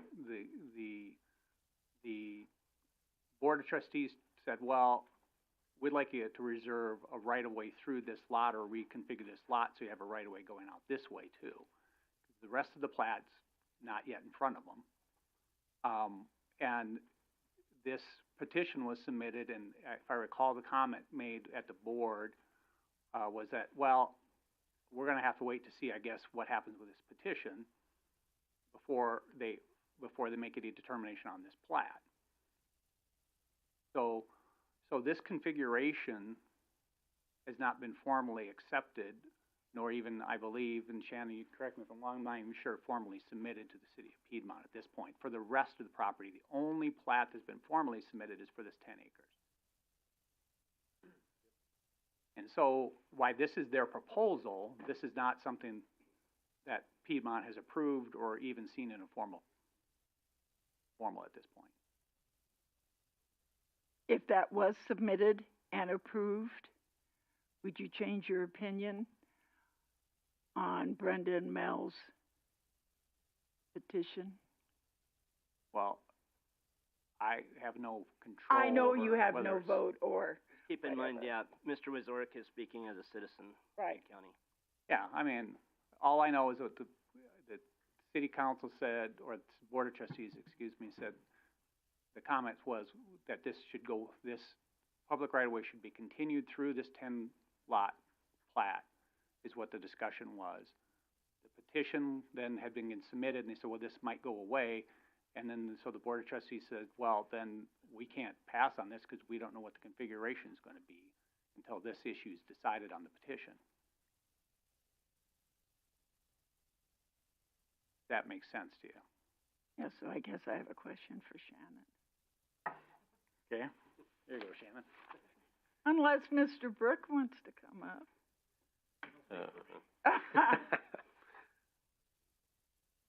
Is there any reason on that proposed 66-foot driveway to serve track one, you wouldn't make that a public? Well, when you look at the plat proposed to Piedmont, it was a 10-acre parcel that went all the way up past the existing public right-of-way that we're discussing today. So the intent for this is if this got vacated, then this would be the new access, but it's only gonna access lot 1, or I'll just call this lot 1, 10-acre lot. And then it would not, even if this was public, that's where it would stop. It wouldn't continue over. There wouldn't be any legal access to cut across to ever tie the two together. Okay, So, you're not gonna tie any roads no, in. That is no. strictly a driveway. That would, yes, exactly. That's exactly how you could look at it. It's just a driveway for this 10-acre lot, so, yep.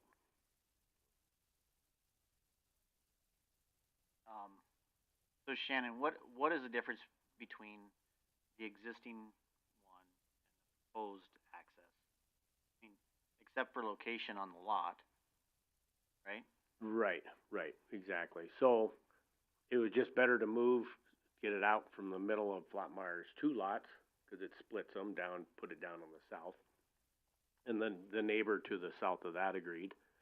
But by this 10 acres, I mean, if that was the approval of that, there wouldn't be across that, there was no intention to have for that to extend over an easement across there, so.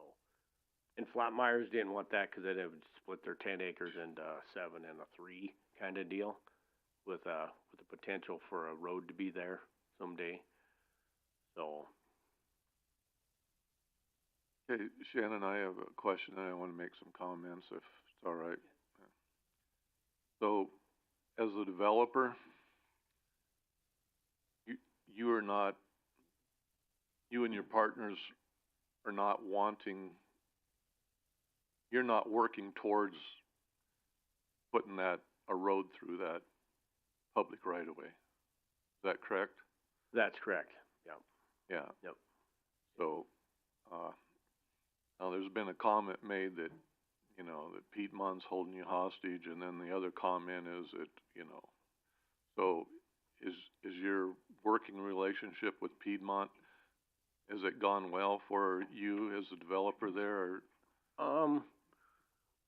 Well, it's just been, I don't know how to answer. I mean, I'm really disappointed, that the city officials of Piedmont are not here to represent their position, for one thing. Right. Now, what the comments I wanna make is that, you know, when I ran for County Commission District 4, these people in the room today are the ones that I went and had signed petitions, and I voted, you know, I ran to represent these people, and so I'm familiar that this development's been there for 50 years. Just because there's some 40-acre lots there that could be developed, they don't have to be developed. If we allow, I wouldn't want a road built through my property that, you know, I mean, I've got 20 acres, I wouldn't want a road built right through the middle of my 20 acres for public use. We've got 46 homeowners there, and 46 of them say, I don't want that road through my development.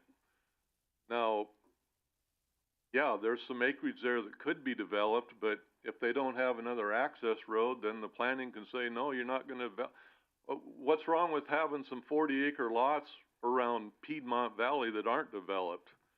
I mean, correct. So, you know, to speak publicly, I'm gonna say that I'm definitely in favor of allowing the owners to vacate this. It's not just the owners that are here or the neighbors, but 46 people in that development that are in my district have petitioned to allow them to vacate that public easement. So I'm definitely gonna support it, and after, you know, if there's more questions or anything, I'll definitely make a motion to allow that vacation of that public easement. Any other questions, comments from the commission?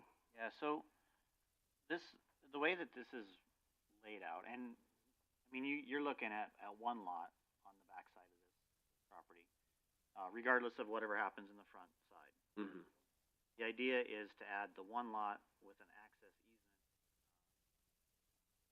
Now, that doesn't meet our ordinance 20, and sitting on the commission and in planning, since I've been here, that's the issues that we have with our subdivisions. Mm-hmm.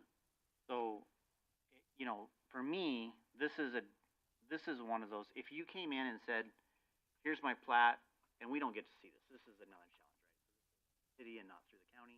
Right, right. But if you have a plat that says, here's my private access easement, and on that same plat you're vacating that other easement, I'd be for it, 100%. In this method, I'm not for it.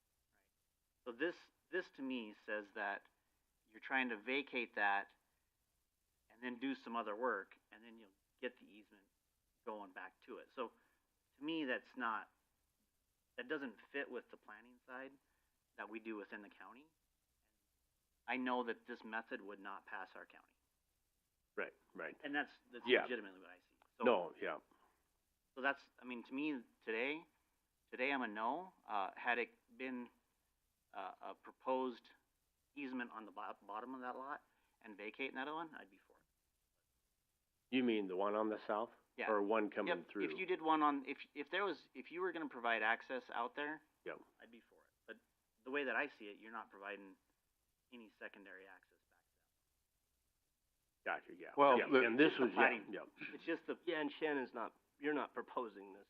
No. Well, I mean, that's the issue. we're trying to tie the development to Piedmont. Piedmont Meadows is a separate development that's been there for 50 years. And they're there because it's got a one-way road and they've got some nice pieces of property. So if we vote no on this petition, we're voting against the will of the people. I mean, the way I see it, it's no different than what happened with Fort Meade Way. They put that to a vote and the people said we don't want it, and they put the road in anyway. The will of the people, this is totally about Piedmont Meadows wanting to vacate that public easement so they don't get a public road through there. And they have a right to have that development the way they want their development. That's their homes. So I think we need to go with the will of the people. They got signatures, 46 landowners. Is that right, John? 46, and they all said we don't want that road through there.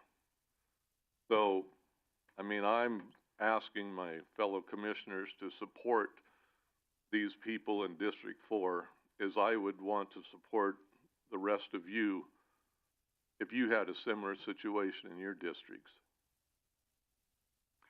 You know, when John called me the other day, yesterday, I said, well, I'm surprised I finally got a call from you. I knew he'd been calling. But I also told him the biggest surprise I had was probably knowing him for 50 years.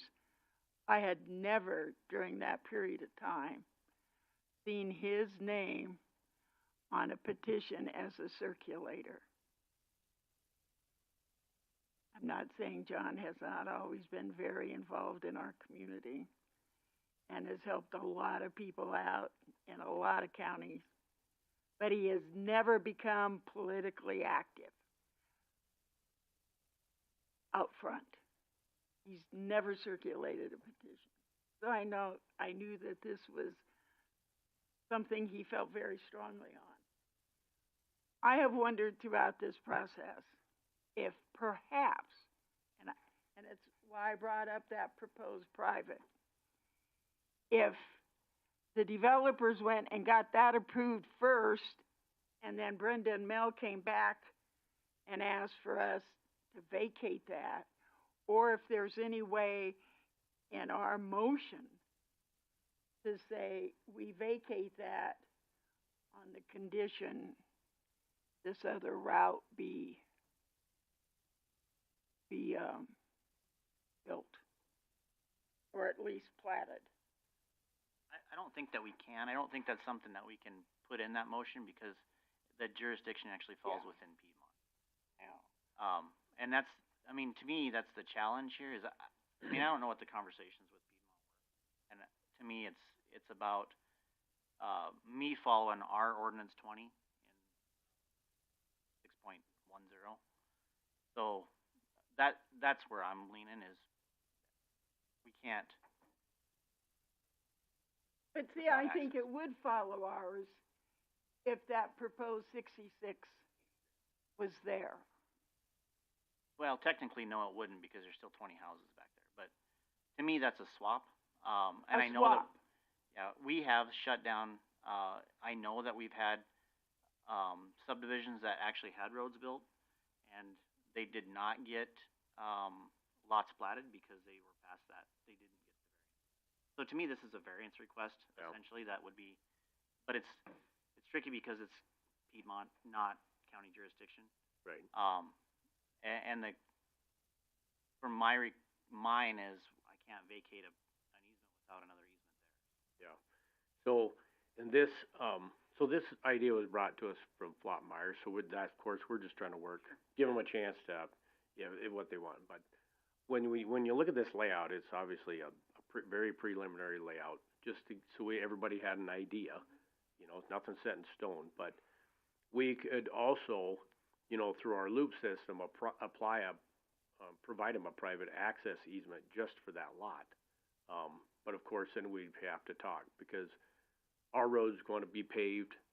We'd probably expect whatever type of trail to be paved, just to try to keep the dust and keep it more private and things like that. So there's a lot of options that we have. And if this 10 acres, if they just called us one day and said, we're out, we're not interested anymore, then we'd simply just take those back lots and make them deeper.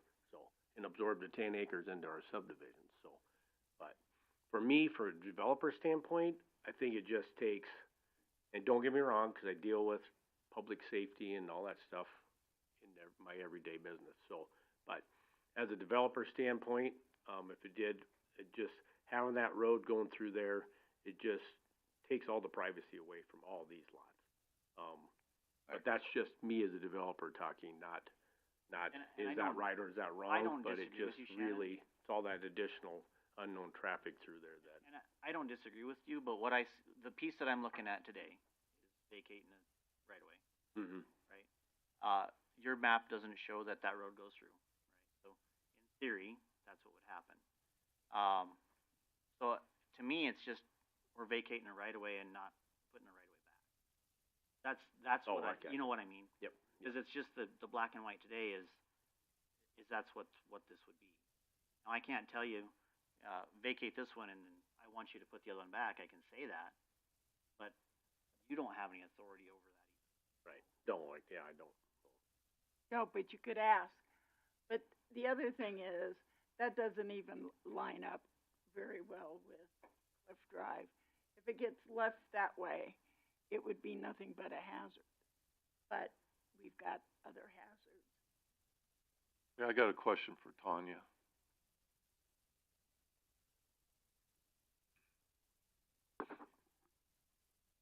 Tanya, Rich was mentioning ordinance, was it 20? 24 and 20? No, just ordinance 20. Ordinance 20, okay. So, we got the request to vacate the public easement today. Is that legal? If we vote to vacate that, are we going against an ordinance? I mean, is this something that we're not supposed to be doing? Vacating a public easement if we get a variance, or if they're requesting that? Is that something that as a commission that we're not capable of doing? You rather have Ken speak to that, Tanya? Yes, please.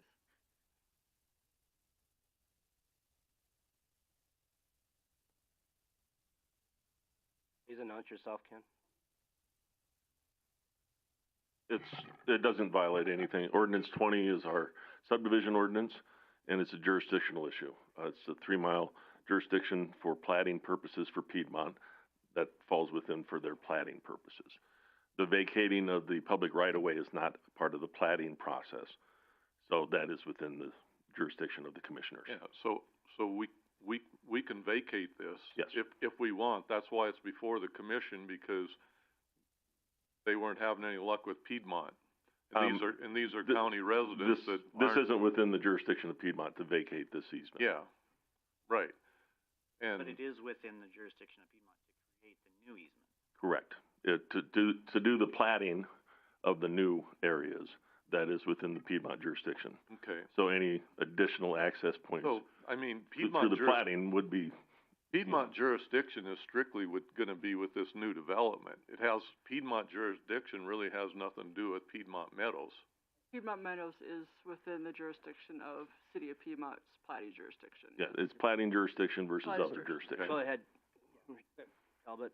Just to be clear, Trying to think of the title to the call you. county has total jurisdiction on whether to get rid of the existing public easement. That's under state statute within the county commission's purview. The point on the issue is the plat that's being requested that started all this would not be allowed under county ordinance. So, and it's kind of even goes to, and all these people have these rights, but, to oppose it, understand that. But when somebody starts showing up a couple of years from now asking to subdivide up there, the testament, maybe what they just needs to be is a clear prohibition against any subdivision or any additional plats that come off of any additional lots. Well, so that's gonna bar this 10-acre lot. And maybe that's the answer, is that there's just no further subdivision that uses Piedmont Meadows Road without development of a second access. And that might be the answer, but what that's gonna mean is this will not be an option for any future person who wants to subdivide if they wanna improve and do further subdivision off that road, if this is removed. So, if the impression I gave was that somehow the county commission did not have jurisdiction, you have exclusive jurisdiction, and I didn't mean to give that impression. But the action of the commission, as I think recognized by the Board of Trustees on this issue, will impact what the city will think can be done with that land appropriately. And I think that's very appropriate because, as Ordinance 20 recognizes, is what is being proposed for that 10 violates our ordinance. So it's not Piedmont being obstinate, it's not Piedmont holding anybody up. It's the same thing questions the county would have if somebody approached them with that.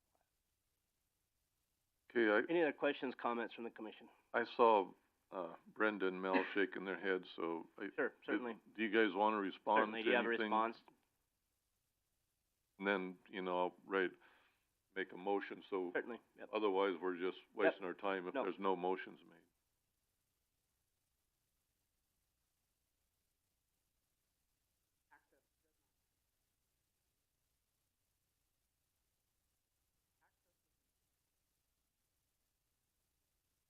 So in the original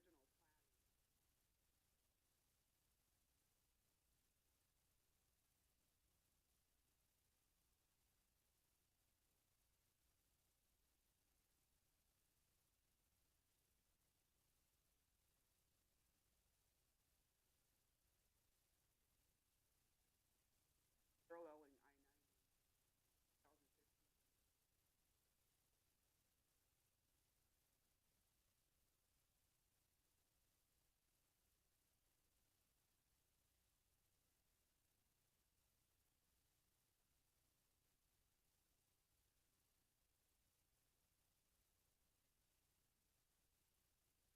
I-90, and I guess our fear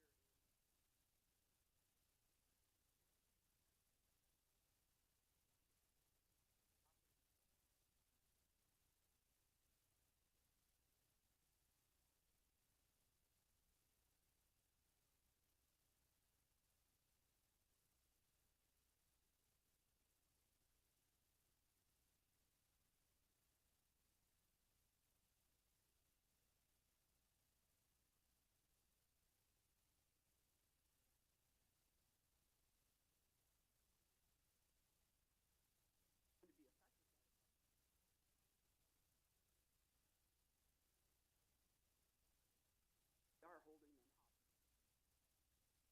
not have any independence, doing what one person wants. Witness that meeting where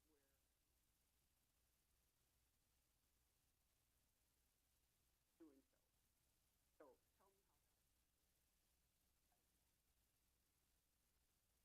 tell me how that.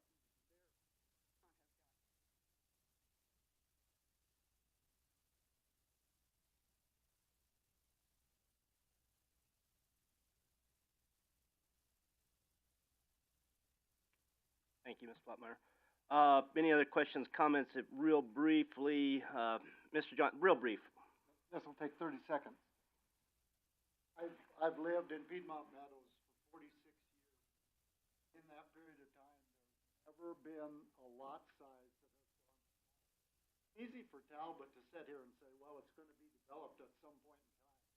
But over the last 46 years, the size of the lots on which people live have all grown. They have never been subdivided or never tried to be. Nothing to say that in the next 54 years. Okay, thank you, Mr. Johnson. I'm just gonna ask for commissioner, action, because I think we've discussed this. I think we need some action. If otherwise, we're gonna move on. Well, like I mentioned, this is my district, District 4. So I'm gonna make a motion that we, allow the vacation of that public legal descriptions in the board docs there. We have a motion to vacate this public access easement. Do I have a second? I will second, and I strongly urge the developers to make that proposed private, public. A motion and a second on the floor to vacate this public access easement. Any other discussion to this motion? I will certainly conclude with this has been a very hard subject, and I went back and forth on this subject, and I'm still a little bit undecided, to be totally honest with you. As we take in, I've had conversations with several of you, and I appreciate your passion for it. My heartburn is we typically do not vacate unless we have a reason to, as Commissioner Liggett said. I'm looking at this somewhat like a section line. I don't know if we would vacate this if this was a section line. Like I said, I'm still thinking on this vote, and I do appreciate all this time we've had. So, I'd like to call for electronic vote. The only thing I will say is recently we vacated a section line without an alternate source.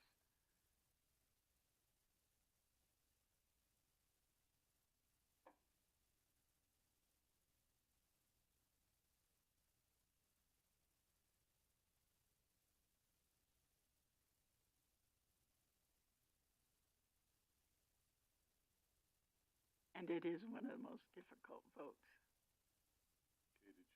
Everyone, did your electronic vote pop up? Mine didn't. Oh, and Tony had my computer. Oh, I meant to ask Tony to come so I can get emails.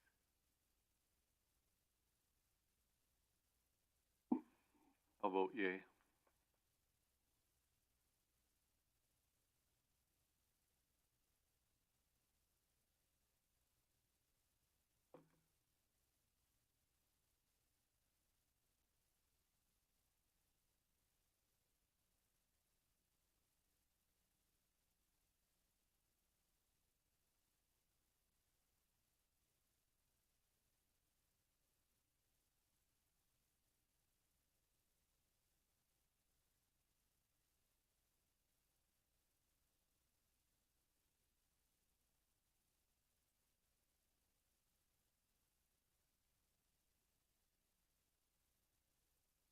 Motion fails, 2-2.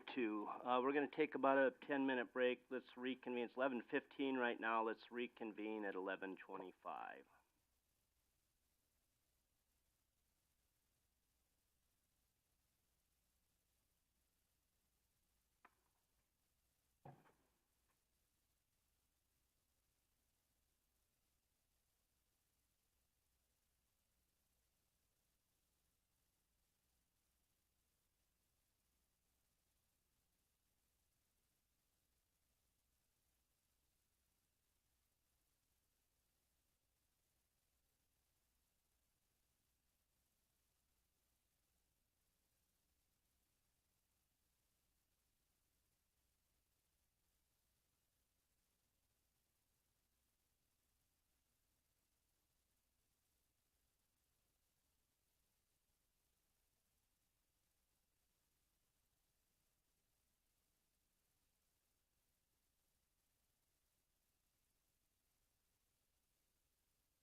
Now we get to tell people no. Some more.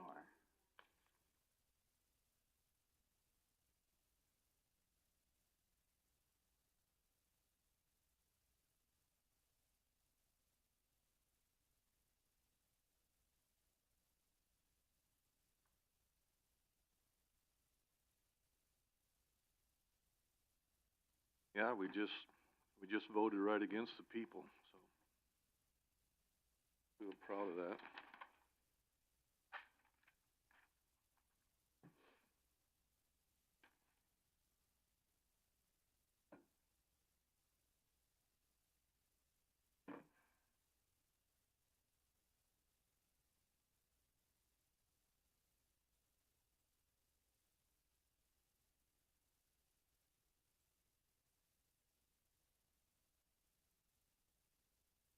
Quiet, so even though I said 10 minutes, I guess maybe we can put 7. So I'll call this meeting back to order with the sound of silence. Which brings us to our outside agency funding. Let's start out. We haven't done highway yet. before. Oh, certainly. Yep, thank you. Highway, Troy, do you have anything to report? Thank you, guys.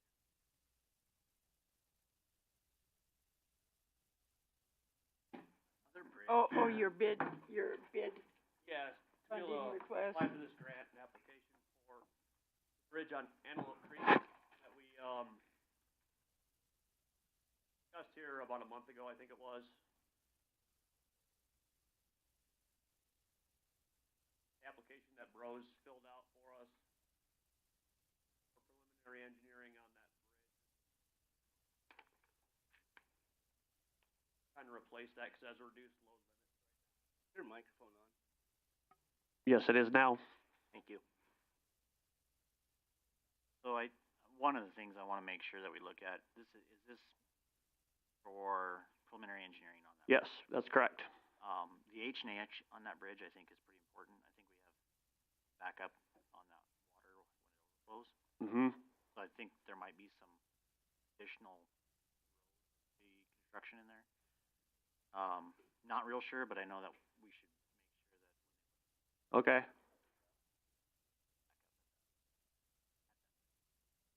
Sure, yep, no, I know that we've flooded out there the last 2 years, so.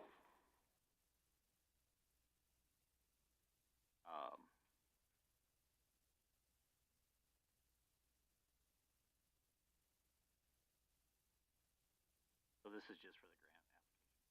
Do we need a motion to approve this application? Yes. Yep, I'll make a motion to approve the application, for the Antelope Creek Road Bridge. Second. Motion and second to approve the grant application for the Antelope Creek Road Bridge. Chairman to sign. No, I do not. Somewhat goes without saying. Any discussion or questions to that motion? Wait, who's second? Me. Doreen, Commissioner Creed. Any other discussion, questions to that motion? All those in favor say aye. Aye. Opposed, same sign. Motion carries. You have anything else for Highway Superintendent? Real quick, if you could do this real quick, we got people waiting for outside agency funding. I wish I would have called you up a little sooner. There are some questions as to our road counters and the accuracy of them. And I know sometimes I get accused of, we usually get people say there's more traffic on a road, and this time we were told that there's less. Could you explain how those work? Yeah, I mean, it's basically, just a laser, and it can distinguish between large vehicles, small vehicles, and the speed that they're traveling. I haven't seen anything that's inaccurate. I mean, we can put as many as we want to on one road or intersection, or break the road up into pieces, just to kind of see where traffic, is turning off, or which part of the road is the busiest. And like we were just talking about Piedmont Meadows, it was obviously really busy at the Sturgis Road counter, and then at the far end, it was much less. You average those together, and then, the number does look off when there's 20 on one end and 200 and some or 300 on the other. So you end up right in the middle, but I don't see anything wrong at all. It gives me a total number of cars that pass by, the one that has to come off Sturgis Road, the only way to get in, and I just divided that by the number of days to know the average, and it's like 260 cars a day. And that shows incoming and, outgoing and incoming traffic. Yep, it'll count them each way that they go, so each time something passes by, it's, you know, the same car twice, but yeah. And it takes into account large vehicles, small vehicles. Yep. Motorcycles. Yep, and once in a while it'll be inconclusive, or it'll, you know, but not very often does it not read. So the difference between this set of counters and we used to have tube counters, and I think we still have tube counters too, but yep, they're good for asphalt. These are radar counters, so they actually, you know, look at the vehicles passing as they pass, gets a speed and a vehicle type. We do have the breakdown for all of that, and the information can go back to the data and see a breakdown of all the vehicles. If there's two people in one family going in and out, I mean, that's 4 trips for one family a day, so those counts aren't. That's still that many cars on the road. That's not out of line at all. Right. And that's the, like for my family, I have, for whatever reason, I have 4 cars a day leaving my house. Because I have two teenage girls. So I mean, that's a big thing, and that's 8 cars a day on that road. Thank you. You're welcome. Any other questions for Superintendent Eastman? Thank you. Brings us to outside agency funding. I'd like to mention that we have, there's about $290,000 in requests this year. Last year we approved about $215,000, $214,480 to be exact was what we budgeted last year. So there's obviously more requested than more than likely allowed. I'll just like to give everybody 10 minutes to state their case for this outside agency funding, and we will start with, is anybody here from Black Hills Council Local Governments? Yes, and Gary, and I might point out, I don't think that includes the $60,000 that we budgeted last year through that fund that we transferred over to others. I think that's accurate. Other budget process. Yep, I think that's right. Yep, thank you, Commissioner. Go ahead, I'll start the time.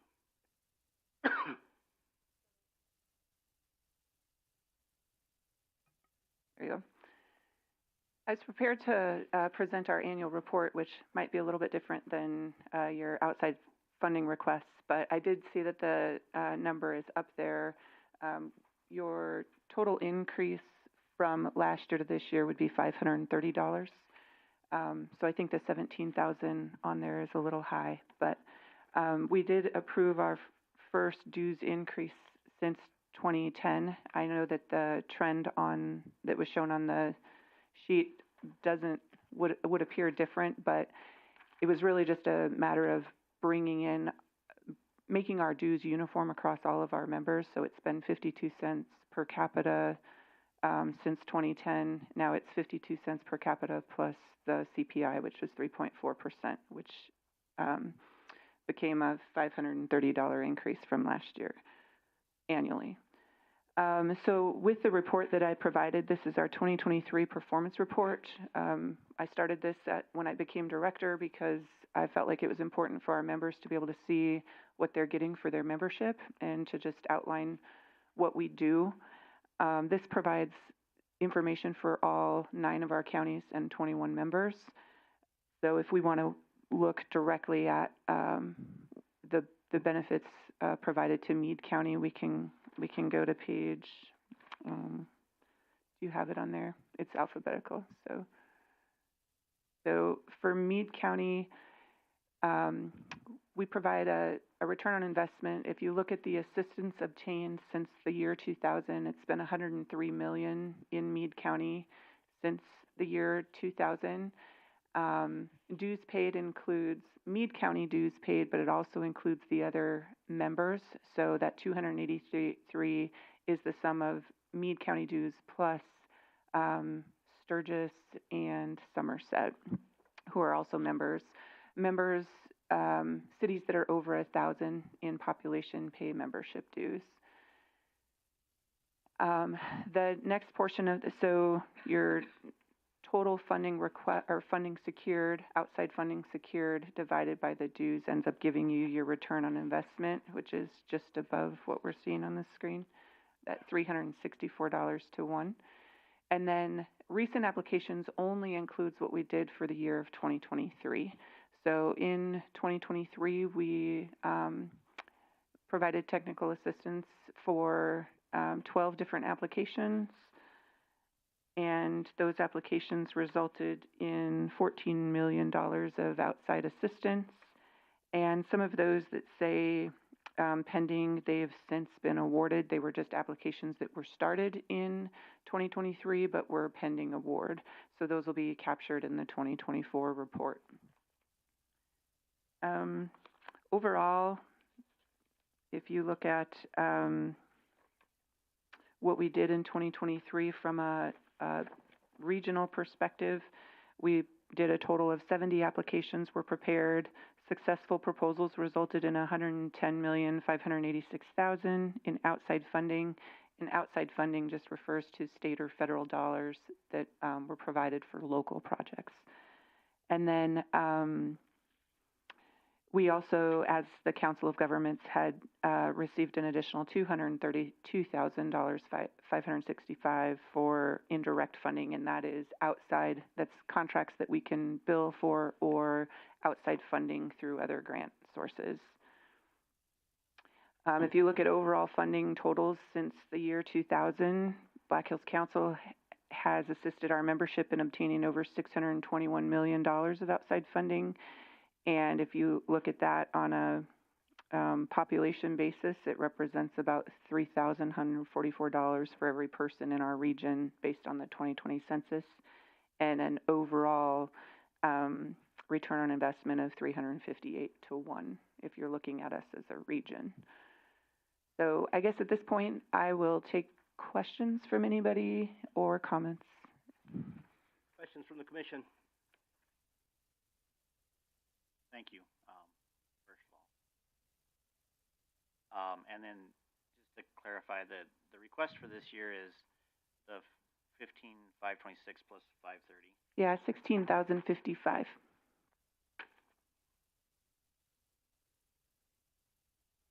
But I guess I should add, in addition to providing services to city and county governments, we also provide services to road districts, HOAs, sanitary districts, rural water systems, sanitary districts, and community improvement districts. So any of those entities under the county's membership are provided services.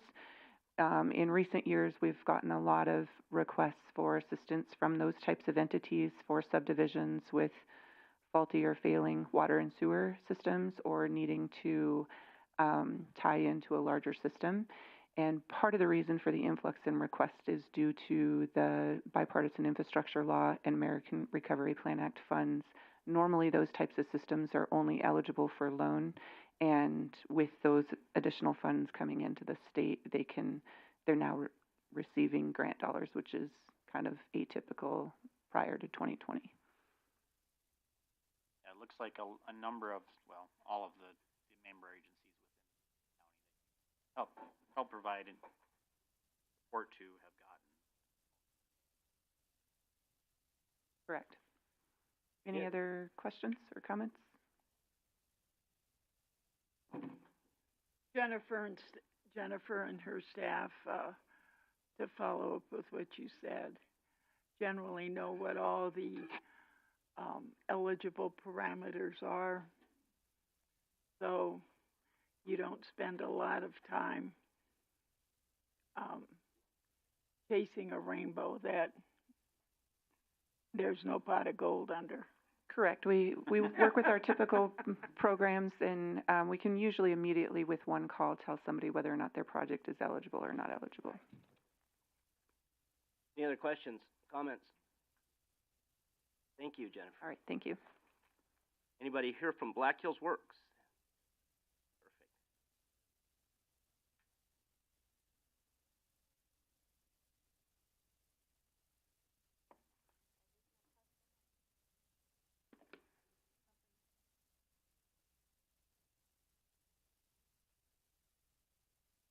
Yes. Oh, okay. Yeah.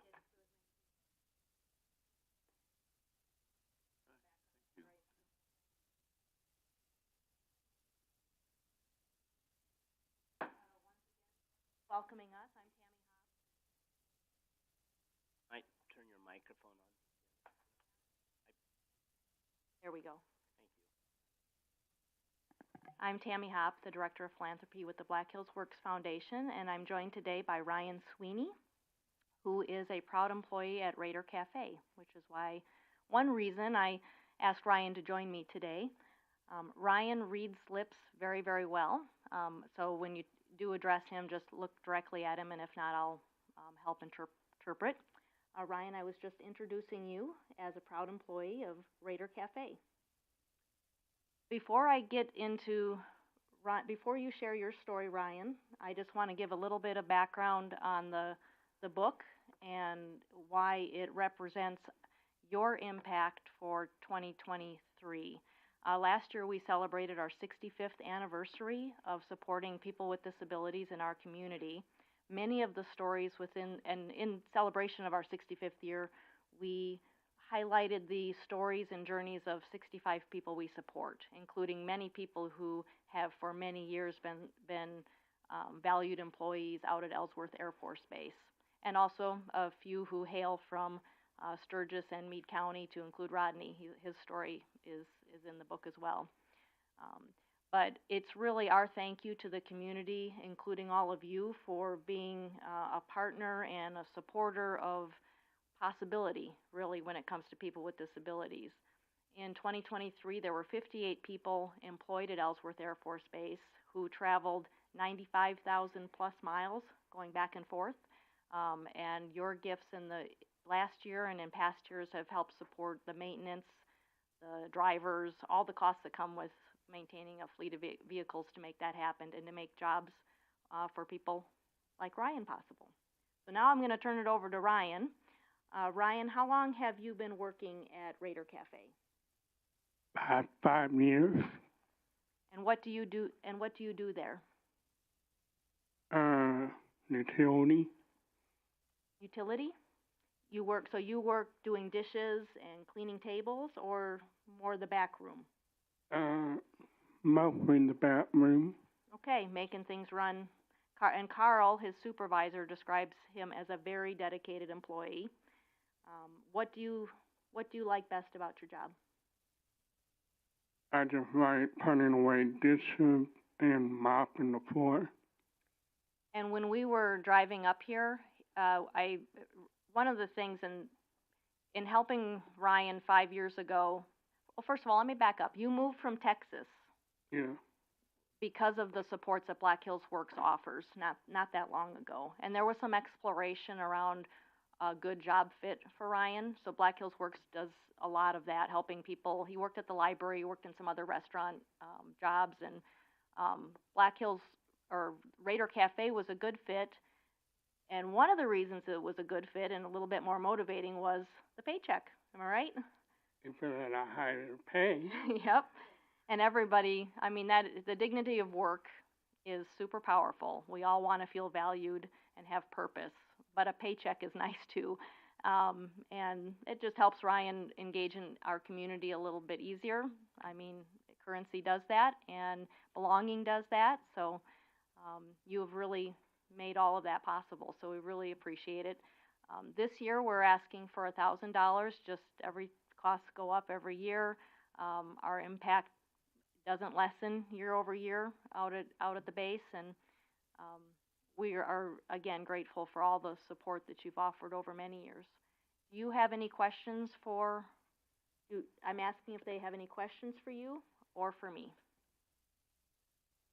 Questions? No questions? How much time do we have left on our? Oh, you have about 6 minutes. Can I get a picture with the commissioners and Ryan? Sure. Okay, Certainly. we'll use our last, if that's. Yeah, certainly. Okay. We're going to get your picture taken. Okay, thank you again. I really enjoy this every year. So.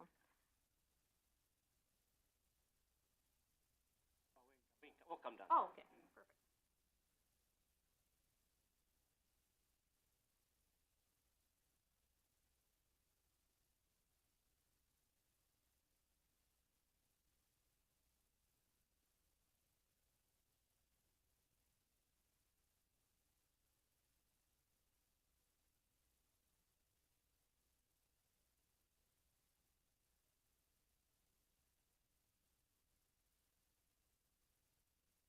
I think.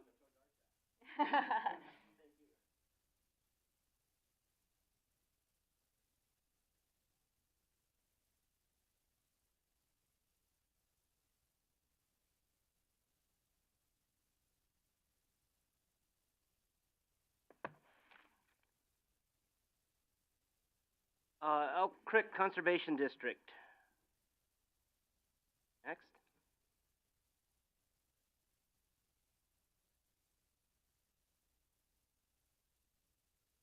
You tell me all the time, Connie, you're gonna be done with this. But I just can't stay at home and watch Gunsmoke all the time. I guess that's it. I've Wayne, started- keep driving you out? I've started back over with The Sopranos. It's an idea. Okay, let's let you guys get to, you came here As for if today. many of you know, I'm Connie McPherson from the Elk Creek Conservation District, and this is Yvette Kirkman. I'm pleased to announce Yvette has taken over our district manager position as being a temporary fill-in for the last 2.5 years. Yvette also is district manager for Butte and Lawrence County conservation districts, of which we have a very good relationship, Elk Creek does, with the other 2 conservation districts, and working in the Belfouche watershed and many other projects that the 3 of us work together in. So she provides, Yvette's been an employee of a conservation district for 20+ years. So she knows the ins and the outs and the everything, and she's just a valuable asset to us, and she will be in our office 1 day a week, hopefully, is the plan now. She's hit and miss as she comes through, too, at different times, and she's always available by phone on, at Butte County then. This year, we've had another very busy year with the rural school day. We had over 100 kids, 6 different presentations, and they all adapted really well to the presentations of the K through 8th grade. It's a hit year after year, and they want to do it again, so we're on there.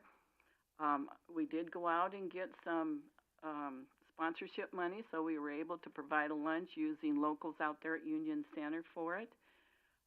We cover a variety of topics, and we try to do different topics and different presentations every year. Last year at the state convention, I gave a speech and a presentation on our day because other districts are interested in doing this throughout the state. So with that, we kind of played catch up this year with our trees and had over 20,000 trees that we ordered and got planted. And we sponsored a nice young man to conservation camp, and I think he's probably going to apply for more camps as we go along and look at this, too. And we're going to go after some more sponsorships, or try and sponsor some more kids to different conservation camps and get them interested in the whole conservation thing. We work well with our partners in Game, Fish and Park, Fish and Wildlife, the Forest Service, Weed and Pest when Nate can come to our meetings, and various other partners that we work with. So, anybody have any questions? Questions for Connie or Yvette? So, last year we gave you 15,000, I think? Correct. And this year you're investing 25. What's the other 10 for? We request 25 every year. Just, I didn't know if you guys had a special project or something that was different. No, we're going to have more in employee wages because since we did get on with Yvette, we were in a working agreement with Butte County for Yvette for the past 2.5 years. So employee wages will be a little bit more this year too, and mileage. Are you increasing the pricing on your trees or your services as well? That we haven't decided yet. We will work with Butte and Lawrence, as Yvette works with them, to be on the same price that they are too. And I don't know if you've heard from the nursery yet? I don't think we're gonna raise any prices. Because you give one heck of a deal. Yeah, we do. So We do, and you might have to look at upping those two, because only in that, I'm just, I'm me, Connie. Your chances of getting 25,000, I think, are slim. I know. And so Always worth the ask. it never hurts to ask. That's what I In have fact, learned. I thought one year you asked for a whole lot more than that. You were looking for a digger. A drill. A drill. Drill. That idea has kind of been put on the table Yeah. for now, but yeah. And that year, I think it was 100,000. Well, that was due to some COVID relief money I coming know. in and stuff Right, too. Right. Yep. Oh, I know. Yep. Yeah. So, I'm just saying, we got to look at all manners of our funding sources, and that's why the county's also looking at its fee structure for things, because taxes don't cover any of our projects. I know, we're always grateful for what we get, and we're managed to operate, and I do think we provide a valuable service for the Elk Creek, district, and we are looking at, I don't know if you guys, do you get our newsletter? I do, and I share. But yeah, go ahead. In fact, when I saw how much you're paying for your newsletter, I really thought one way you could probably save on that newsletter is to just send it out in email form. You know what? We do part. There's a lot that don't want an email form. We've asked. We've done a survey with it, and there's a lot of them that don't. And we did go out and get sponsors for our newsletter too, as is on there.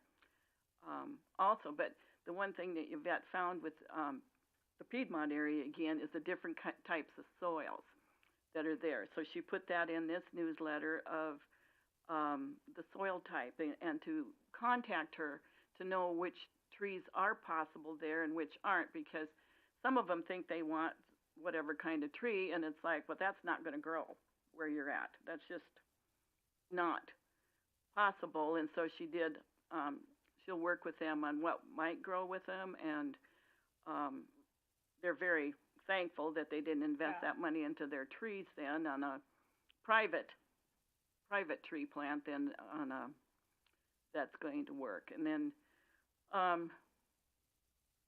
so we're trying to get more involved with the Piedmont area. It's hard to know where to go to, with the developments there, and there are different things of, get the newsletter to them to know about us too, so to get those trees too.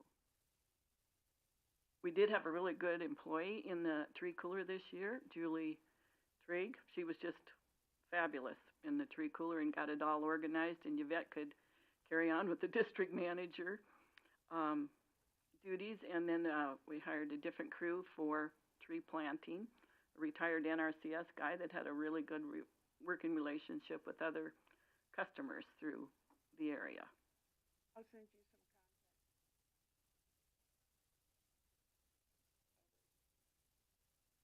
Great. When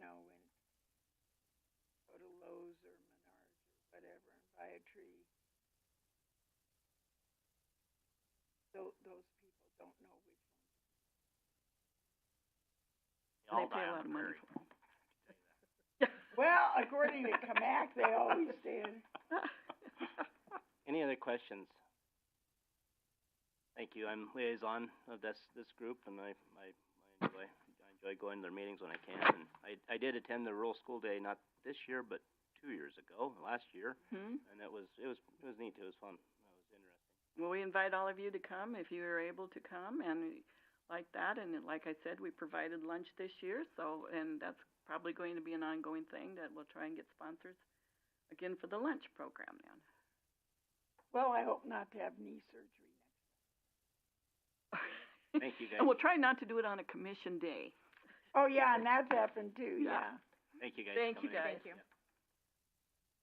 Faith Senior Center. Anybody here from Faith Senior Center? Good Shepherd Clinic.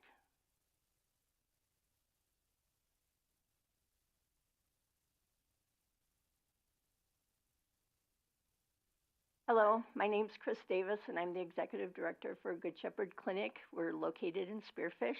I've been part of Good Shepherd Clinic for about 11 years, starting out as a volunteer on the eligibility team and then slowly assuming different responsibilities, serving on the board, and then last May was elected and selected as the first ever paid employee for Good Shepherd Clinic. Up until that time, we'd always been volunteer run, which was very good, but it kind of reaches a point where you need a face for an organization and someone to just oversee what's going on. So I'm honored to serve in that position. We've been around since February of 2009, always operating in Spearfish, providing free medical and emergency dental care to individuals 19 to 64 who don't have or qualify for health insurance. So our main communities are Lee, Deadwood, Sturgis, Spearfish, and Belfouche, and then we get St. Ange and Whitewood and a few other communities. We do not go serve people east of Sturgis just because they're going to be closer to Rapid City and some of the services that are located over there. We started out with medical services and then in 2015 added the dental services, knowing that sometimes people don't feel well because of oral hygiene. And our definition of emergency dental is addressing pain, swelling, or inflammation, infection, which would result in extraction of teeth. So no routine dental services like that. You can see in my proposal that the monies that we receive from individuals and other organizations, grants that I write, are used to pay for the clinic supplies, but also prescriptions.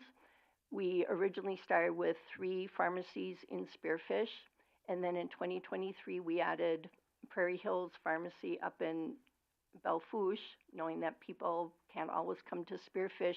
And then just a few months ago we added County Drug here in Sturgis, and then also Vila's Pharmacy up in Meade. So trying to keep people closer to home of where they need their services. We pay for some routine laboratory tests and then chest x-rays.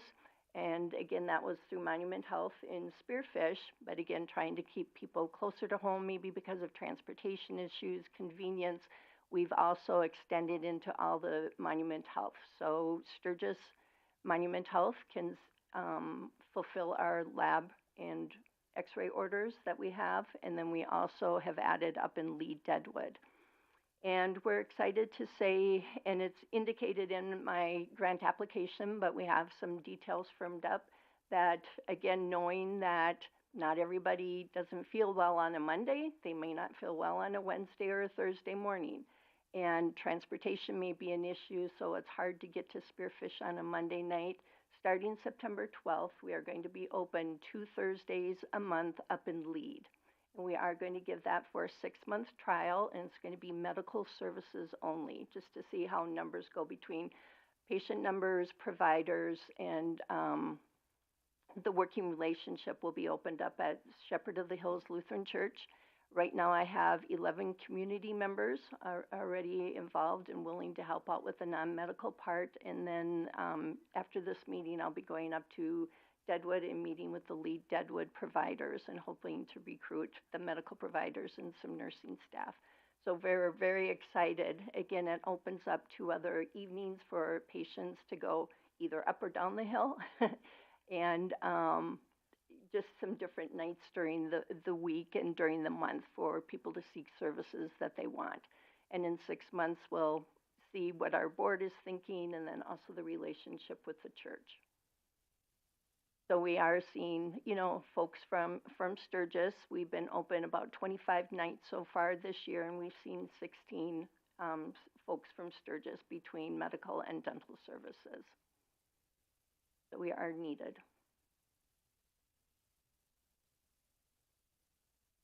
Questions? Comments? The first time you've been into request? I think it's been a couple years. We've had a little bit of transition from the people who were doing grants. So in my research, I think it has been a few years, but I think we have received from you in the past. So $1,000 is kind of our standard amount fund request from different organizations. Questions, comments?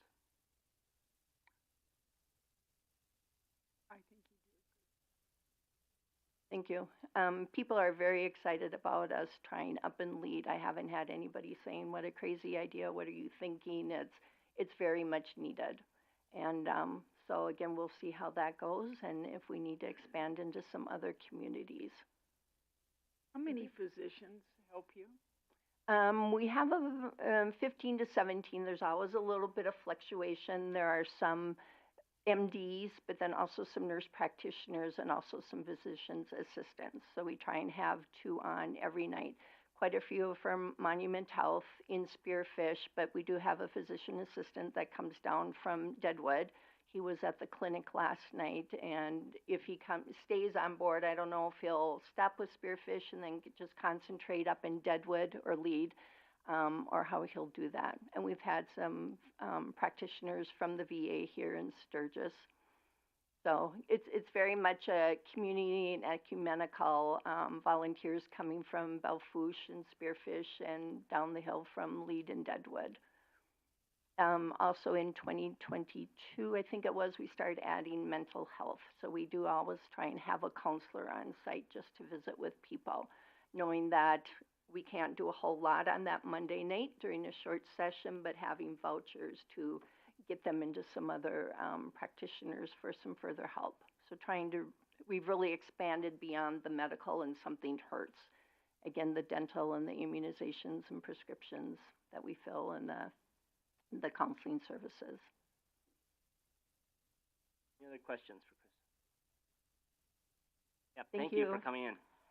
I don't think anyone's gonna be here for Meade County Fair. Is there anybody here? Meade County Senior Center.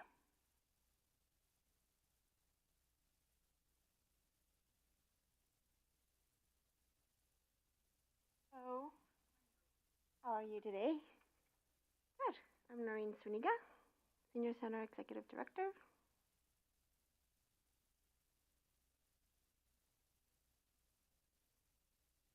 So I know this is like a really high request, but this year we're asking for $20,000 with the loss that we've had. Meals on Wheels canceled their contract in January, so we've lost that $6,600, and we've also, as you all know, lost the thrift store. And as of right now, we do not have another location. The thrift store is our second source of income. I gotta tell you, I looked through there and I wanted to see how much you got for your rally rent. And you have to be the cheapest. For the size of your property, you're not even getting, I would say, 5% of what anybody else gets.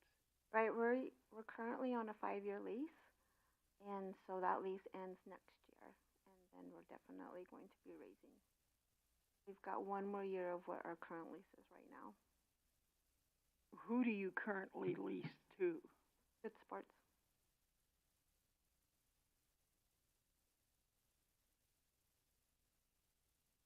I would say any place else in town that could be up to 100,000. 40, it's certainly.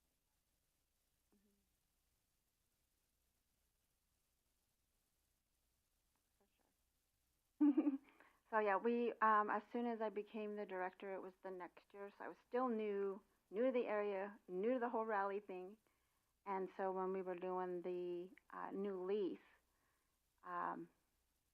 I had absolutely no idea what I was doing, and I pretty much gave it to the board and said, you need to decide on what we're going to do. They gave the amount. Good Sports says, okay, well, we'll accept that, and they left it at that. And so now we're coming up on that, and I've actually been doing and walking around and saying, okay, how much do you pay for that lot?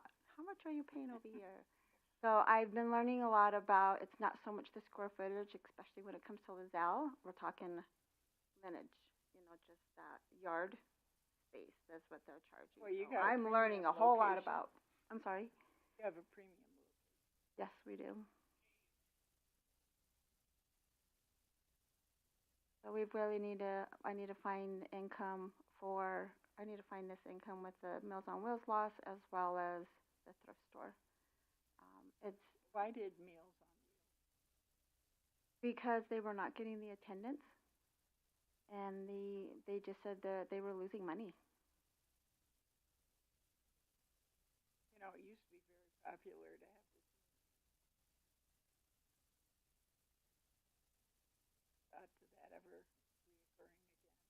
That was like one of the most popular places.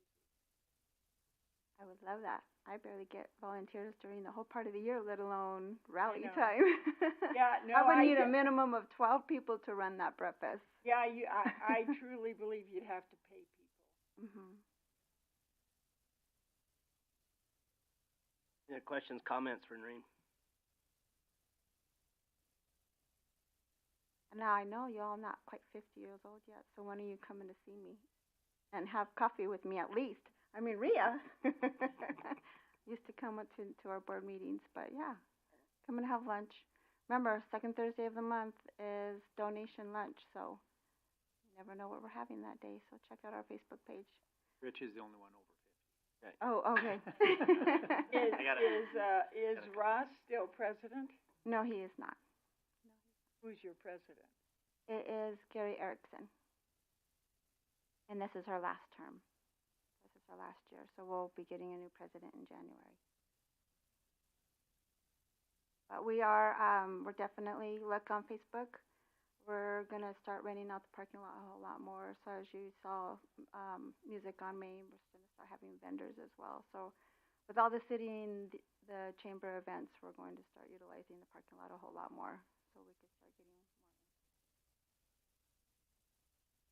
Thank you for coming in. Thank you. Yes. Meade County firefighters, I don't see anybody.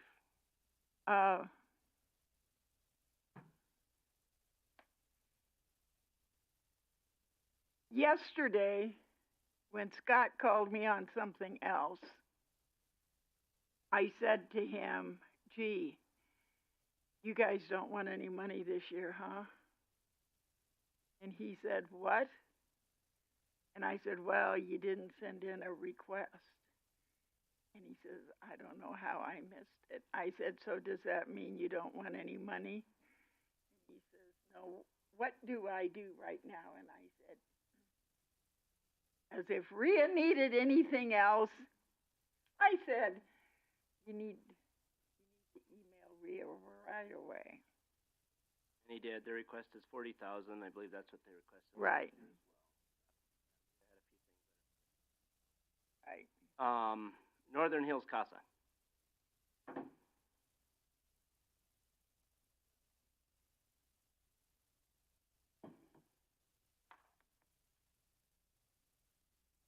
Hello, my name is Amy Cermak. I am the Executive Director of Northern Hills Casa.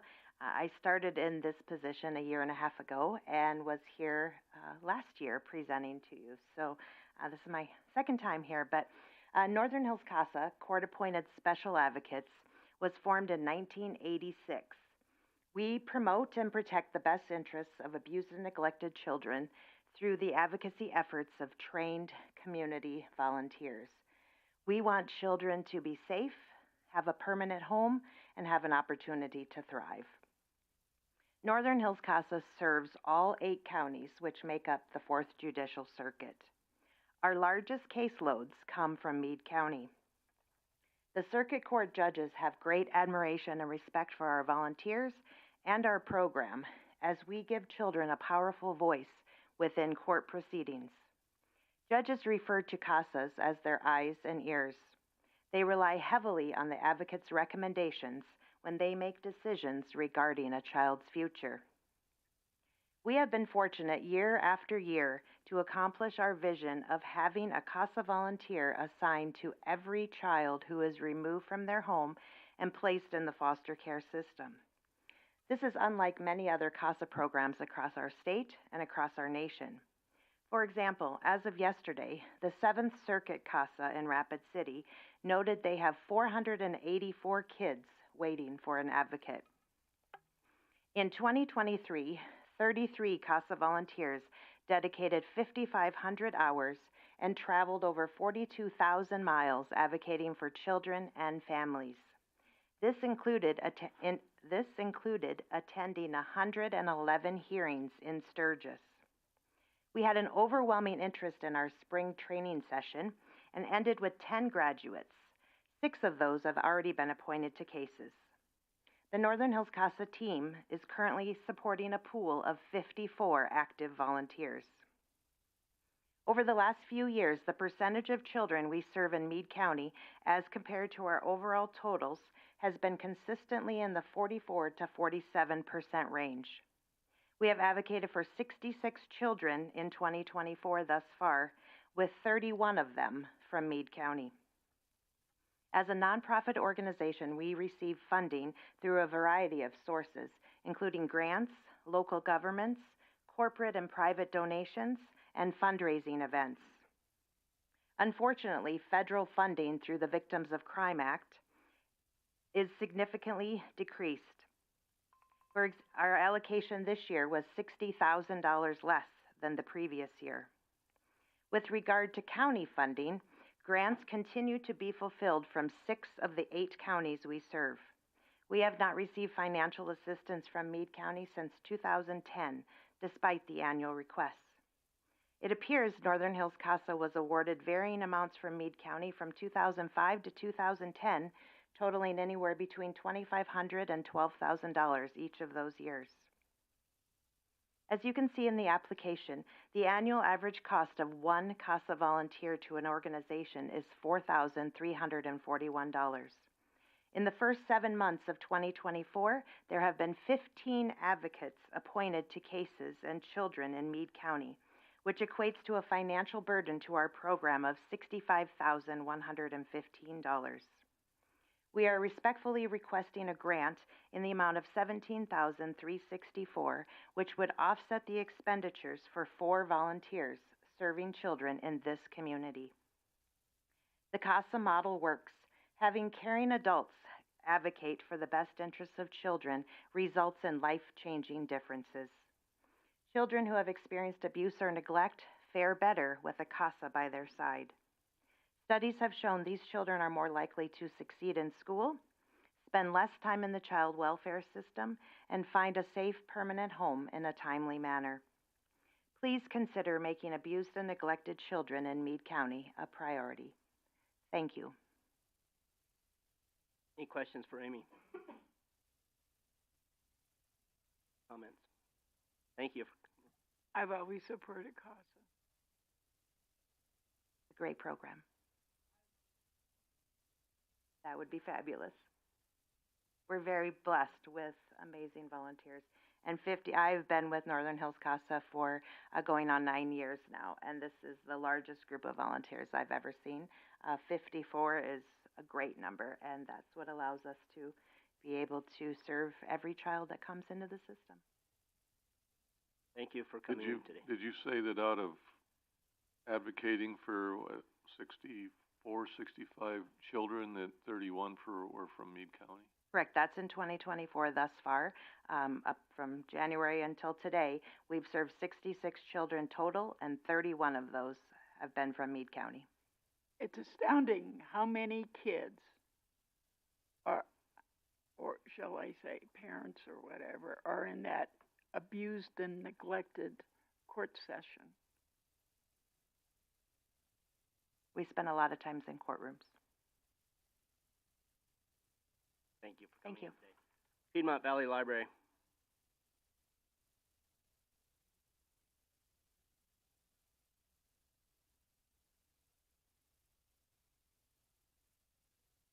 Hello, everyone. My name is Kathleen Seabrass. I'm the chair for the library board at Piedmont Valley Library. Amy? Can you speak into the mic a little more? Oh, sorry. Pull it forward. And what's your first name? Kathleen. Kathleen Seabrass. So, we're here to represent the library, of course, in Piedmont. We serve a wide area, Somerset. Do a lot of programming. I've been on the library board maybe two and a half, 3 years now. And it's very, very busy, especially with the programming. We serve preschool story times during, the midday. Open at 9 o'clock, so that's good. Elementary book clubs, there's a couple. Evening programs also for that, and our adult book clubs. Summer activities, go on and on. We do a kickoff to reading in July, utilizing the park, which is right next door to the library. We had 206 registered patrons, and activities went on all morning. It was just really good to see the promotion for reading. But in 23, we saw a lot of challenges, and just with all the growth, it's hard to keep up with rising costs, especially material costs, cost of living. So that's our salaries. Most of our budget is, salaries, of course. As you see, we have three very vibrant young people working for Piedmont Library. That director was not able to make it today, so we could keep our doors open. And they are not afraid to work extra hours. They have all kinds of great ideas. The service population, as stated, is almost 30,000. And we have had prior requests of 16,000. So this year we've asked for 17,000 just to kind of to meet some of these requirements.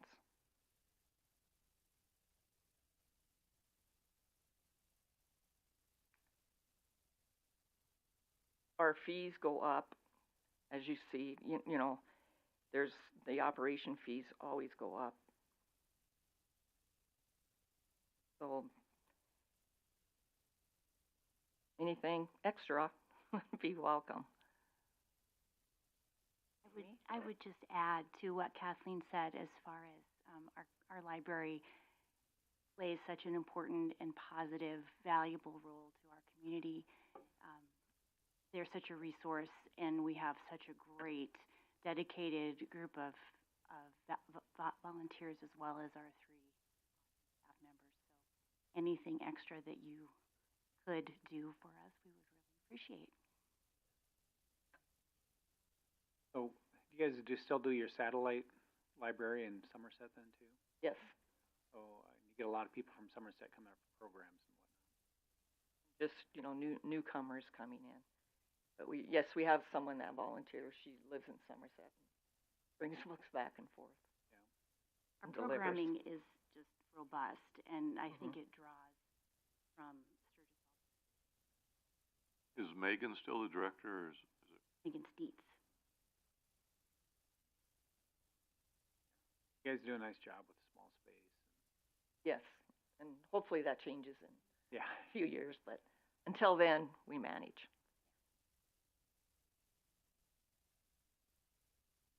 Try to contribute to the book sales. Right. The Friends of the Library do that. So yeah. They're great too. Any other questions, comments? Thank you guys for coming in. Yeah, well, thank you for your generosity in prior years, and continue. Sturgis Economic Development Corp., SCDC.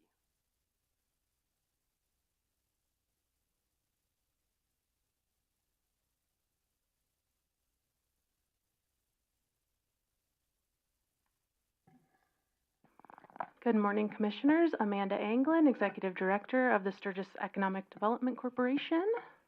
My name is Brenna Block. I am the Economic Development Coordinator. I work with Amanda.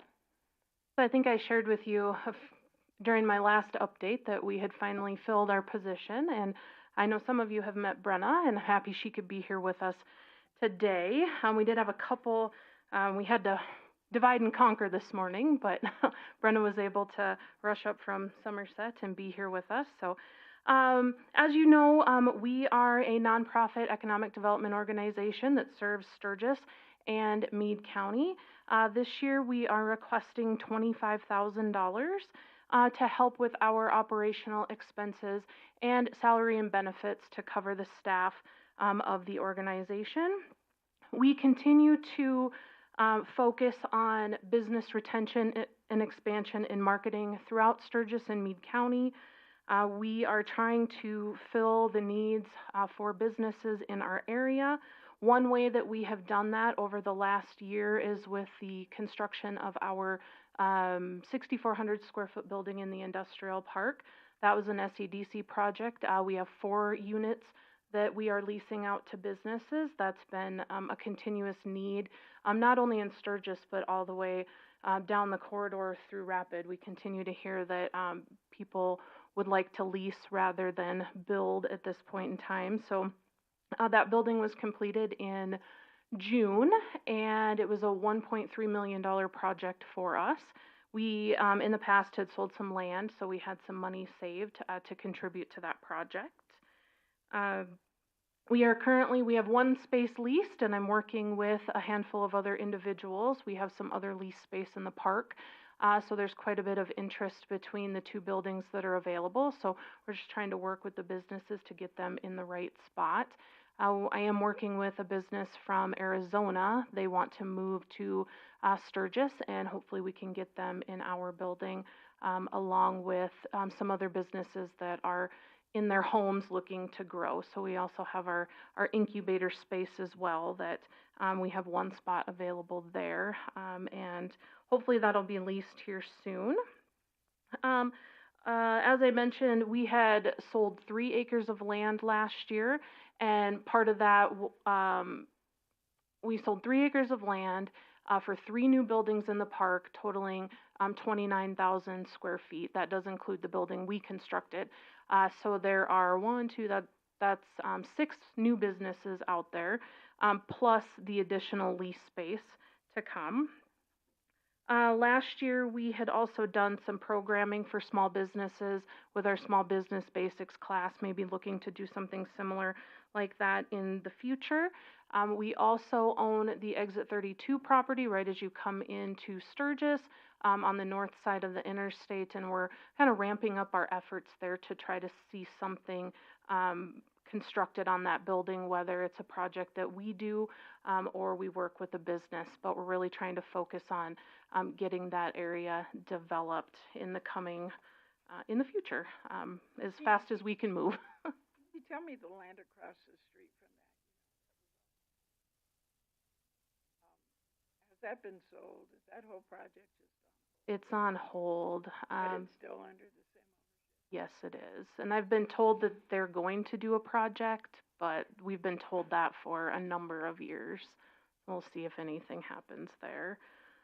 So we continue to see businesses growing, wanting to grow in Sturgis and throughout Meade County, Piedmont, Somerset, and down the interstate.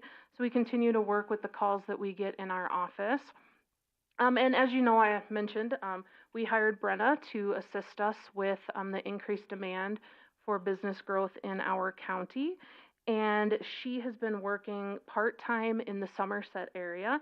So I'll let her kind of talk about some of the projects that she's been working on. That was a partnership with the city of is a partnership with the city of Somerset.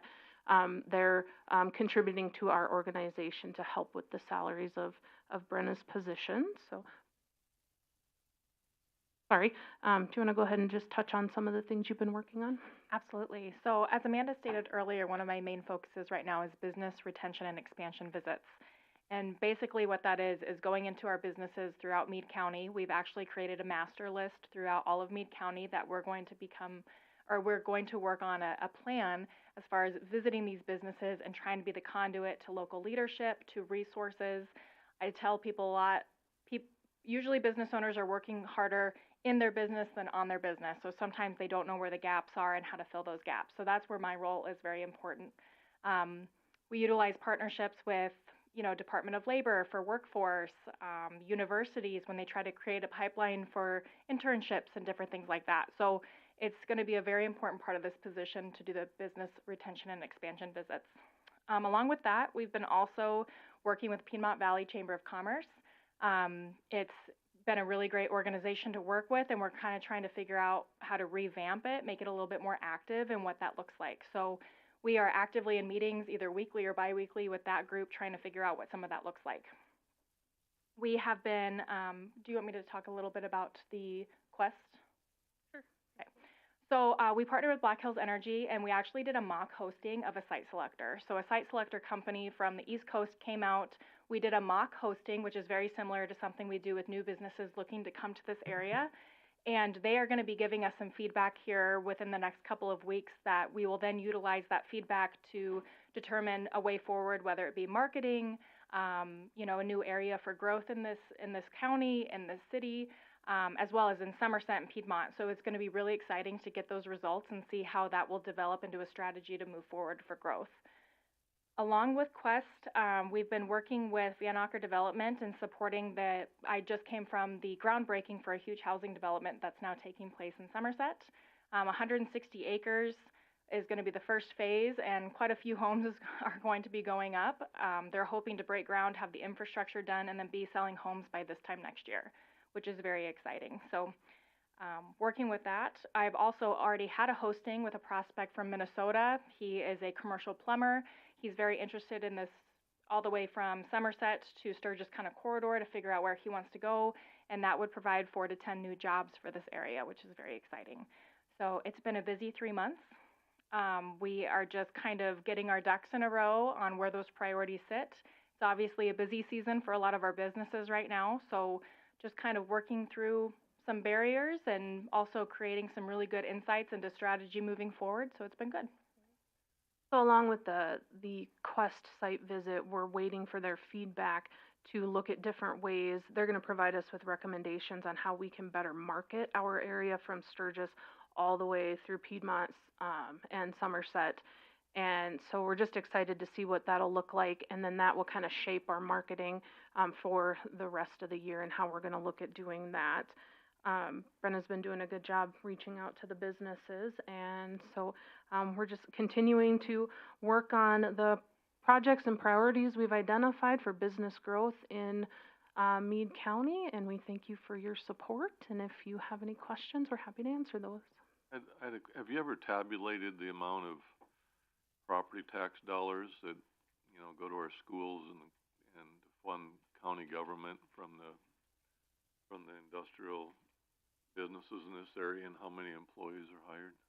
No, we haven't, but that's something we could look at doing. Yeah, that would be... since Meade County funds SEDC, you know, I think it would be some good information to get out to the public. Sure. Yeah, absolutely. Be nice for us to know those numbers too. Yeah, impactful. Any other questions for Amanda or Brenna? Thank you guys for coming in. Thank you. Sturgis Public Library.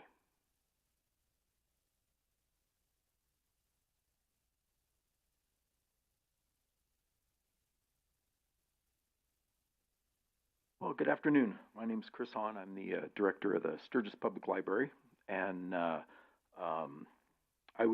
actually should give a plug to Piedmont. They are doing a great job. Their library is Megan's doing a great job there. Their programming is really pretty amazing. And like ours, one of the things that we pride ourselves on is the programming that we're doing and the number of kids and adults that we're working with on a regular basis. So I don't know how you guys break up the library tax money, but it's all going to great places between Faith and Piedmont and us. While they do get a lot of the Piedmont and Somerset people, even Blackhawk people, Sturgis also picks up. We have some of those people that have Sturgis library cards as well, but we also get a lot of people from around the Air Force Base that are outside the service area of the Rapid City Library, but we have an agreement with them to offer some reciprocity. They have Sturgis cards, and they're able to use some of those services. So that's something that we're happy to provide and glad we're doing it. Rapid charges, don't they? For out-of-county cards, they do. It's $125. But if you live in the area from Antelope Valley Road, basically to Haines in Meade County, you're eligible for reciprocity there. So, yeah, that saves them quite a bit. Talbot's not. No. So He just, I go to the Piedmont Library. there you go, yeah. Yeah, I taught a couple classes there. We were doing a digital literacy program, and I reached out to Megan and said, hey, can I offer some of those in Piedmont? And we did, so that was nice. We had some good turnout there as well. So there's a lot of interest in the library, and I'm glad to see that going really well. I don't want to go over everything that was in the packet, but very conclusive. well, thank you. You want to go over the budget? Well, I thought even that was in there. The cities. oh, the cities. Well, yeah. Yeah. You guys asked for it, so I did what I could to get it to you. Or audit, I guess I should say. Well, yeah, they're audit. One of the things we're excited about is we just added a streaming service called Medici.tv, which offers classical music, jazz, ballet, opera. They have master classes for musicians that anybody that's a Sturgis Public Library patron can access. So anybody in Meade County that has a Sturgis card, which of course they're all eligible, is able to use that, and it's I think it's proving to be pretty well used. We just started it up, so we're still we haven't seen numbers yet, but we have there's over 4,000 concerts and other videos you can watch in there. In addition to that, our online stuff continues to be to grow. It was about a third of our circulation over the past few years. It's past that now. I think we're in the next couple of years, we're going to see about 40% of the work we do is through electronic means, ebooks and audiobooks that people download, and especially our rural patrons really tell us that they enjoy that quite a bit. It saves them from having to come into the library. Those that do, though, they'll come in and, ranch families where they're checking out, 40 or 50 books at a time, which is great to see. And then, and then they come back a couple weeks later and swap them out for more. So it's great to see all those people coming in. We still have a small area at Union Center that we continue to stock at least 4 times a year, if not more. The DVDs seem to be moving pretty quickly out there. They're not coming back, but they're moving. So somebody likes them. And mainly that's donated items that we take out there to share with our, well, you don't even need to be a patron out there. You can just show up and take what you would like. So we have some great services for the community, and I'm wondering if you guys have any questions. So far, you guys are still no fees for the library, is that correct? Yes, correct. And no fines anymore. We got rid of fines for overdue materials a few years ago. And most of the libraries in the area, well, and in the country, have moved to that model. You get your books back then? Mm-hmm. Yeah. What it turns out, it's, if you do a cost-benefit analysis, the amount of time spent tracking down, well, we still track down people, but the money that they bring in is, a pittance. And so it's not worth it. And more people are willing to bring back a book knowing that, we're not going to shame them and charge them, 25 cents or however much it is. While you're here, I always wanted to compliment you on the Northern Hills Band. I went to the concert Sunday night. Oh, great. Thank you. He directs the Northern Hills Community Band, about 70 members, and yeah, they were great. We're up to about 70, yeah. Chance. You're busy this week in Deadwood, I see. Well, Belfouche on Wednesday, and Deadwood, Outlaw Square on Thursday, and then Friday and Saturday parades and march concerts. Yeah. So if you get a chance to hear them, it's well worth it. Well, thanks. Yeah, we do 2 concerts here every summer in Sturgis, and have a number of players from Sturgis, and a lot of high school kids from Sturgis that are playing, which is great to see. Yeah. Well, thanks. I'm glad you enjoyed it. Yeah. Any other questions for Chris? Well, thank you for coming All in. right. Yeah, thank you guys. Three Rivers Mental Health and Chemical Dependency Center. Anybody here for? Okay. Tri-County Conservation District.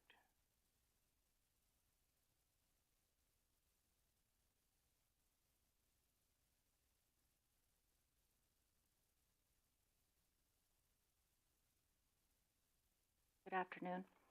Good afternoon. My name is Amy Schilke, and I've been with Tri-County for 7 years. I am asking for $20,000 to help with maintenance and repairs and also help with some of my wage.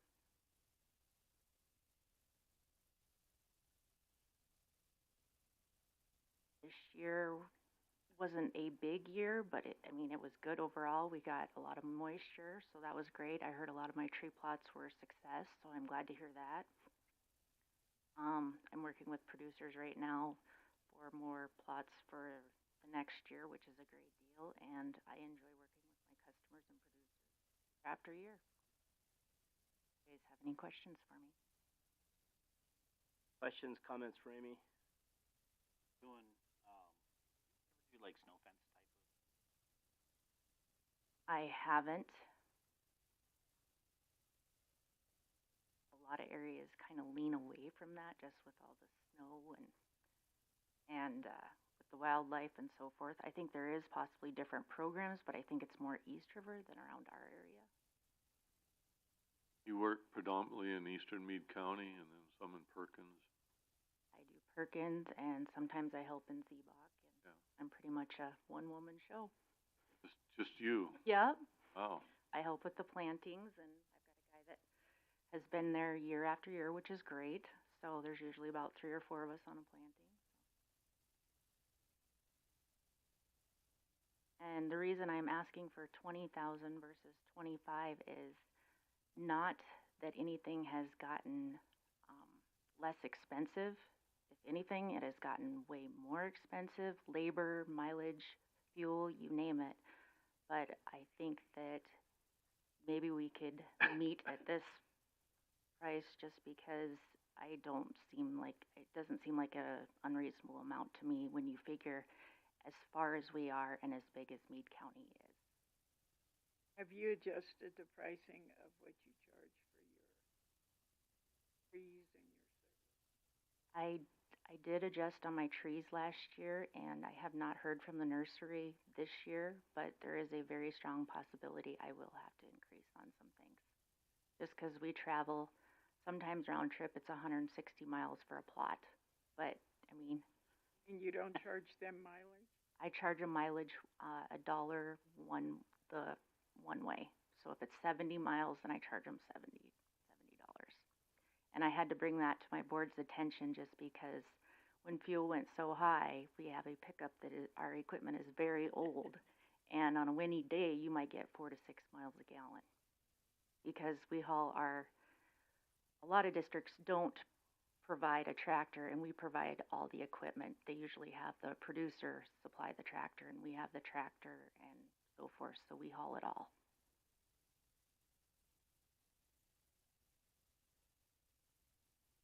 And I might have to increase it just with the cost of everything.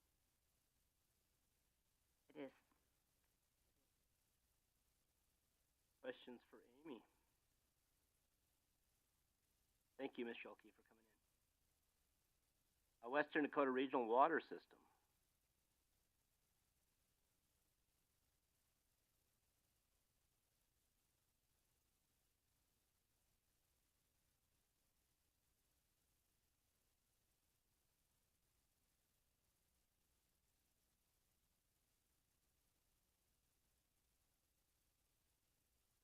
And I'm Cheryl Chapman, Executive Director for Western Dakota Regional Water. And as you'll see in the time frame, we've made a lot of progress. We've been incorporated just under 3 years, but have raised almost all the funding required for conducting a feasibility study to take a look at bringing Missouri River water to the western part of South Dakota. This, even though it shows that we have not received funding under this program before, you heard us in a special request a year or so ago, and we thank you for that funding. We seek local funding because we've worked to get a grant from the state of South Dakota, which is approved by the legislature, under their state water resources fund. That grant is a great grant, but it does require a local match. And so our request this year is at $7,500, as was for last year. And with that money, we can leverage it and get $30,000 from the state of South Dakota to help fund our work. One of the areas that we are focused on right now is working with our congressional delegation to get authorization for the Bureau of Reclamation to work with us on developing this feasibility study and taking a look at this infrastructure development. And happy to report that we've had great support from the delegation.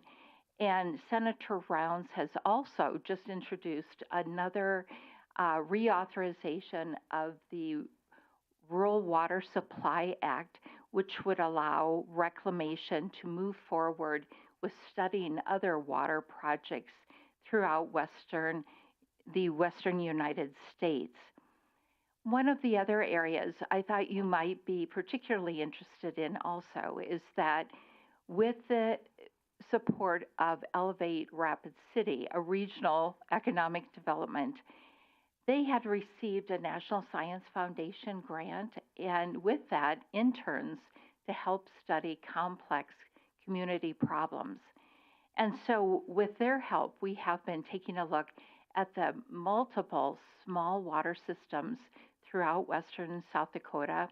I believe Meade County has at least 50, and in many cases, these systems may have difficulties with a single well or pump and that sort of thing, and taking a look at what options there might be if additional water were to be brought to western South Dakota, and how we might be able to make that available to everyone, not just in cities in western South Dakota, but in many of our rural areas as well. And so want to say thank you for your past support, which has been leveraged with the first grant we received from the state, but now with this last legislative session received a second one, which requires a local match.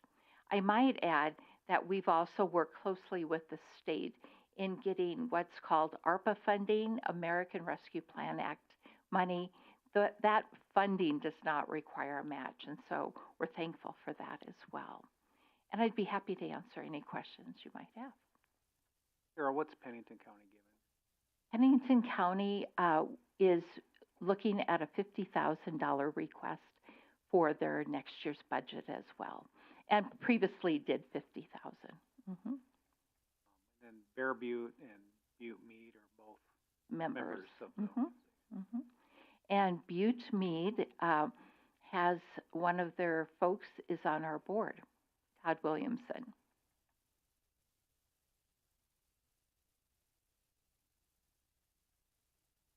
Didn't Helene try to get special appropriations?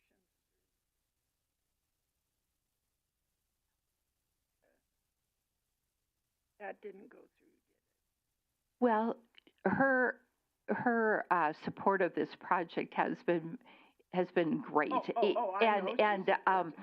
She recognized that there was extra ARPA funding. You might recall there's a timeline for that money that has to be all spent by the end of 26. And so she was instrumental in helping to sweep that up. And there was a remaining about $96 million this session. And it's all went to water projects that had been previously authorized for other ARPA money as well. So it took a little different form, Commissioner. So, yeah. Mm-hmm. Any other questions? Thank you for coming in today. Thank you so much. Working Against Violence.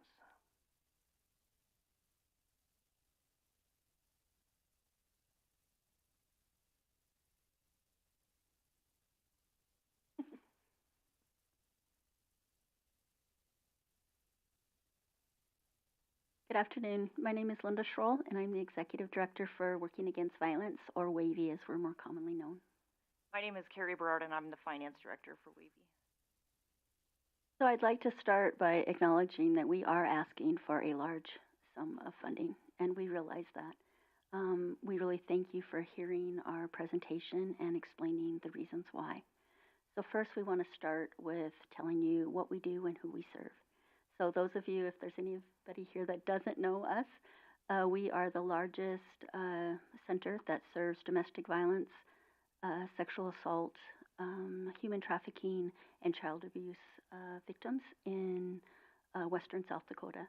We've been our main office is located in Rapid City. We've been in service since 1978, and this is the first time in at least the 12 years that I've been at WAVY that we've asked for funding. 2% of the documented survivors and their families that we have served for this year has been from Meade County, and those numbers continue to rise. Part of the reason that we are asking for the $50,000 that we are requesting is, one, we've never asked for funding before, and we've been serving Meade County residents since 1978 for a long time. In 2023, we received a 45% cut in our state and federal funding, and in 2024, we have received a 40% cut. From the state and federal? State and federal funding. How much a reduction from the state? Sarah, you want to answer that?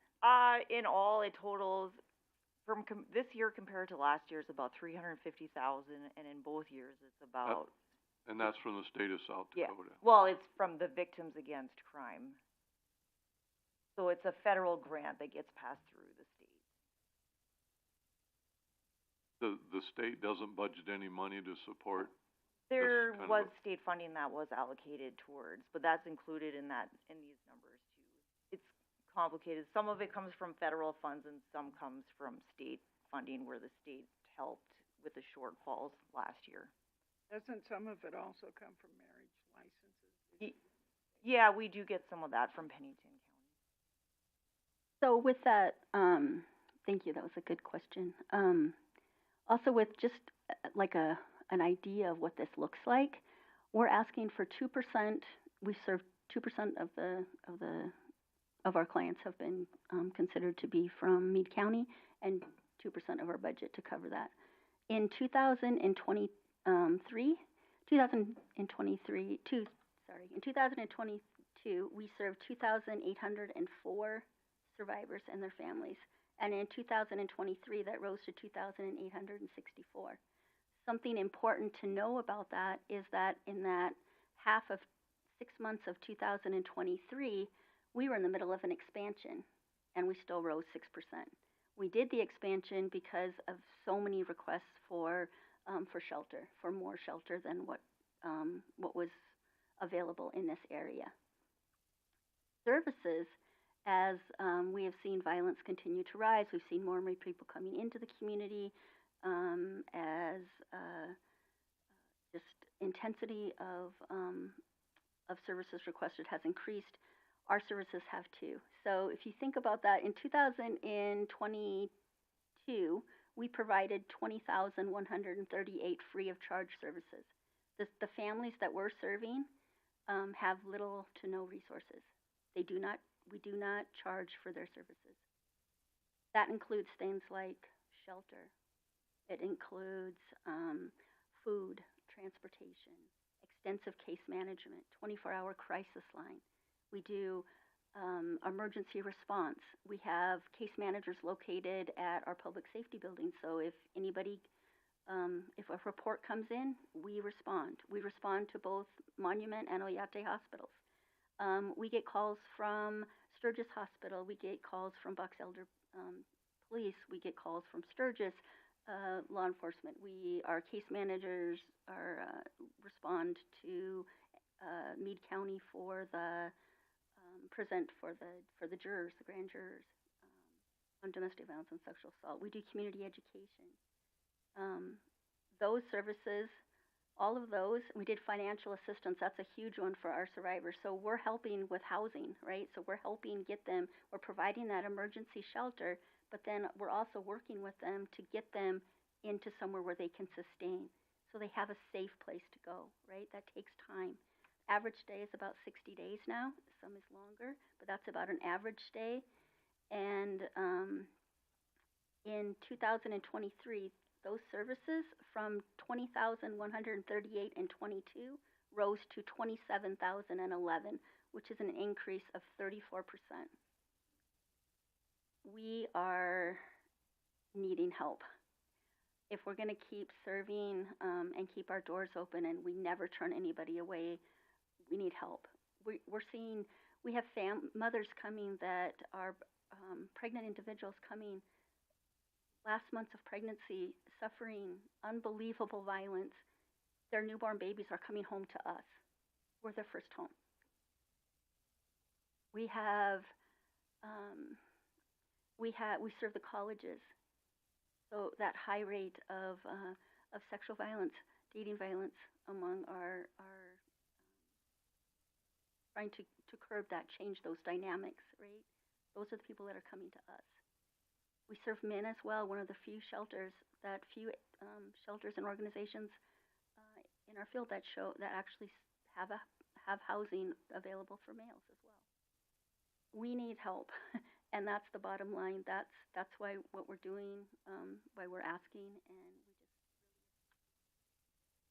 really that you taking the time just to listen to us and hear our requests. How many of your services are also given by our local women in crisis? These are totally what Assist does. That the Women in Crisis Shelter. These are not any services that they give. Well, they may give them, but these are all just wavy services that I'm recording on. You would have to ask Ashley, the director, on what they provide. Well, I was just wondering if you duplicate services.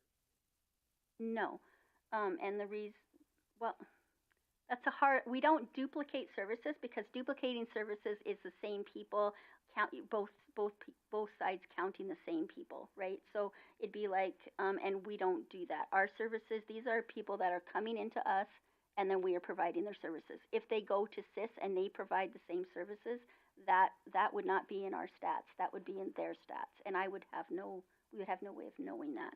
They do provide they do provide shelter. They have a shelter as well. It's not, ours is a little bit larger, quite a bit larger, but they do provide that. As I think all of the services they probably provide as well.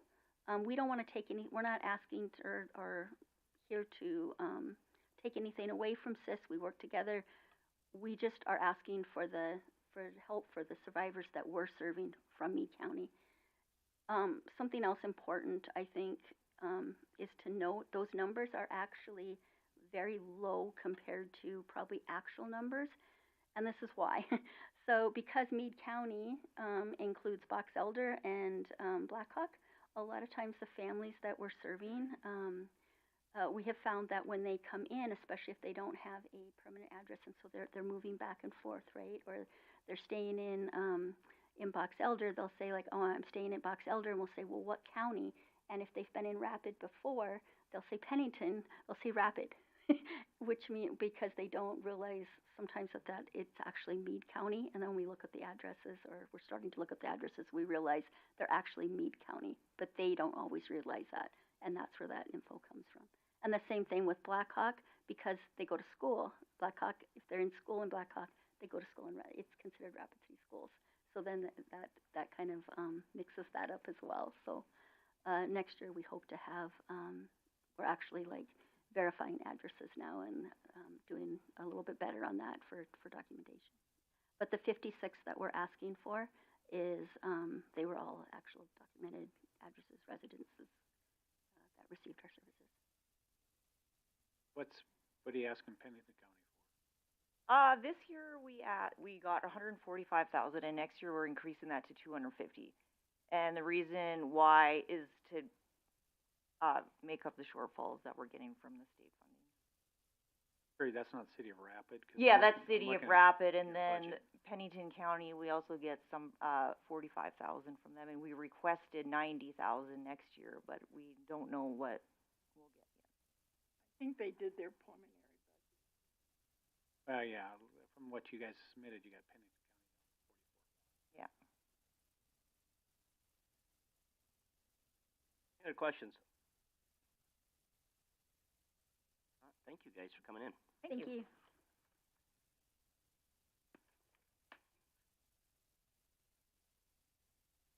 Does anyone want to take a stab at numbers here, or would we rather handle that with the budget stuff?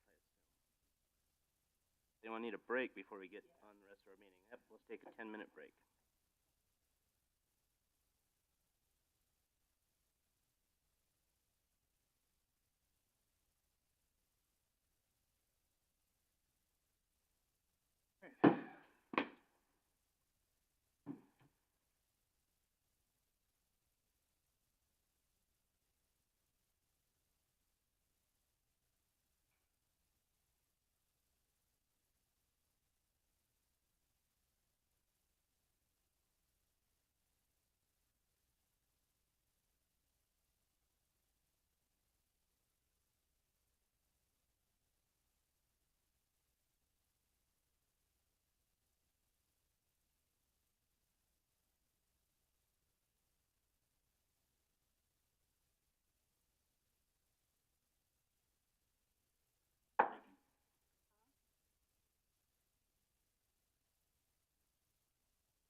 Well, plus I sat so long, this one stiff and this one easy twice.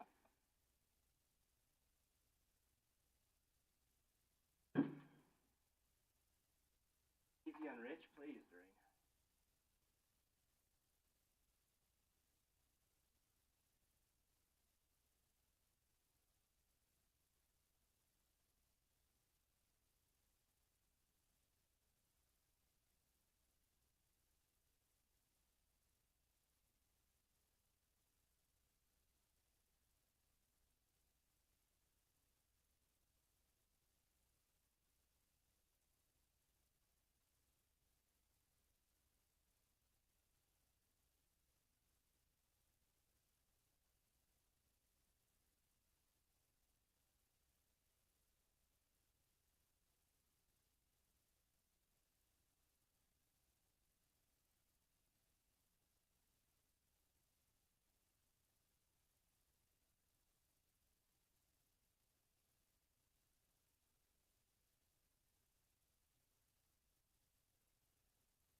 Feels a little stuffy in here.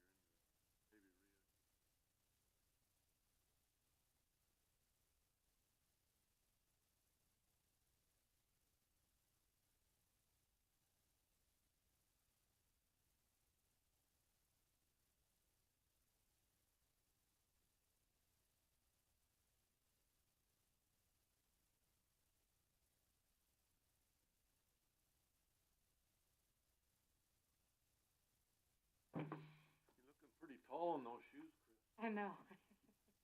They're pretty tall, aren't they? Yeah. I like being tall. Or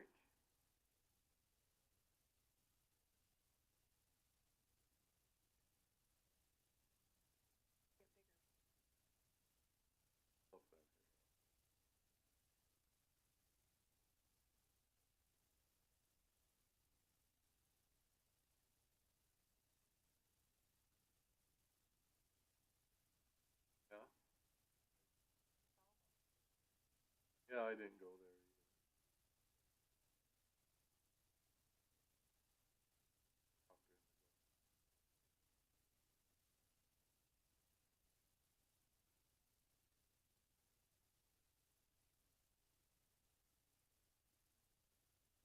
But I wish,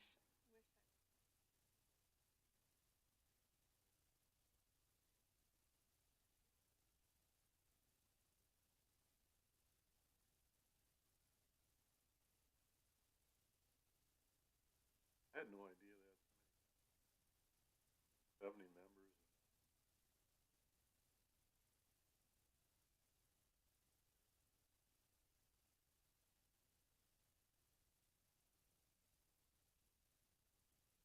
All, and they all are playing together, you know. Yeah, this Chris is a really good director.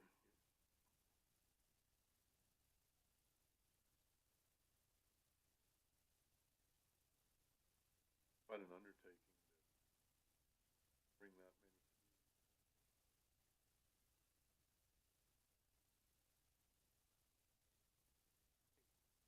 Had them performing well.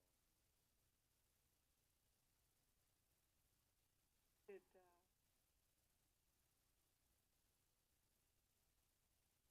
Well, I went and pulled up my emails, and all of a sudden I'm getting them and they're working. I have no idea what happened. I don't know. Just when he came over, he didn't do anything.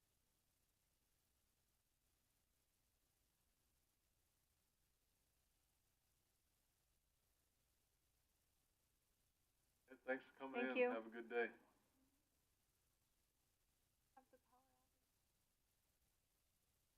I had a power outage.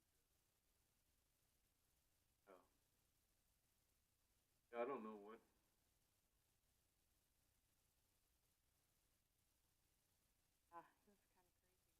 we were working on board docs. Oh, don't touch anything. Were What you is it? out an hour or two? No, our generator. Oh, I see. Yeah. After ours came up, treasurer's office lost.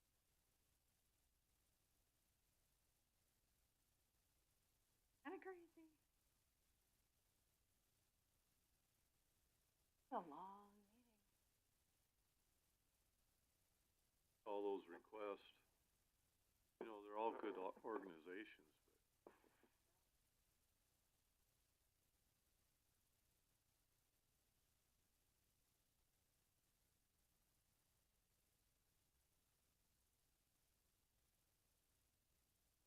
but what we're mandated to do. Do you guys go in conference? When we're in budgeting, we'll go through it. I mean, we've been kind of continue to fund the ones that we've been trying to take on.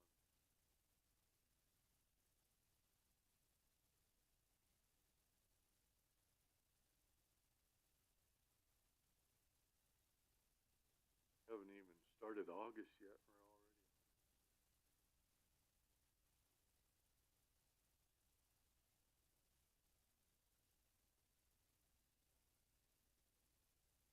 Yeah, but I mean, most of the expenses, law enforcement, county highways,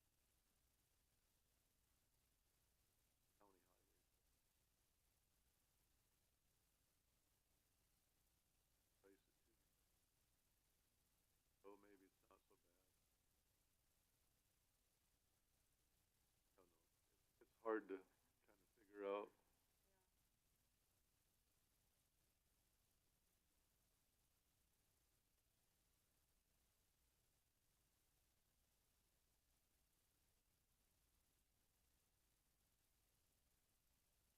Up all these people. Yeah. Gary say that the request this year added up.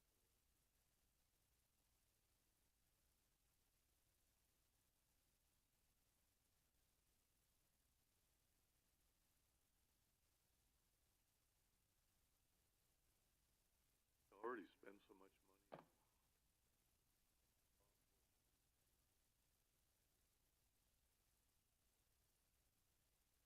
know whose job it is to take care of some of these victims, but That's a tough deal. I know it. No, I mean, they've got a huge budget to advertise to bring people in, but then they cut fund, they bring the people in, and with, you know, I mean, there's a certain percentage of that that are problem people that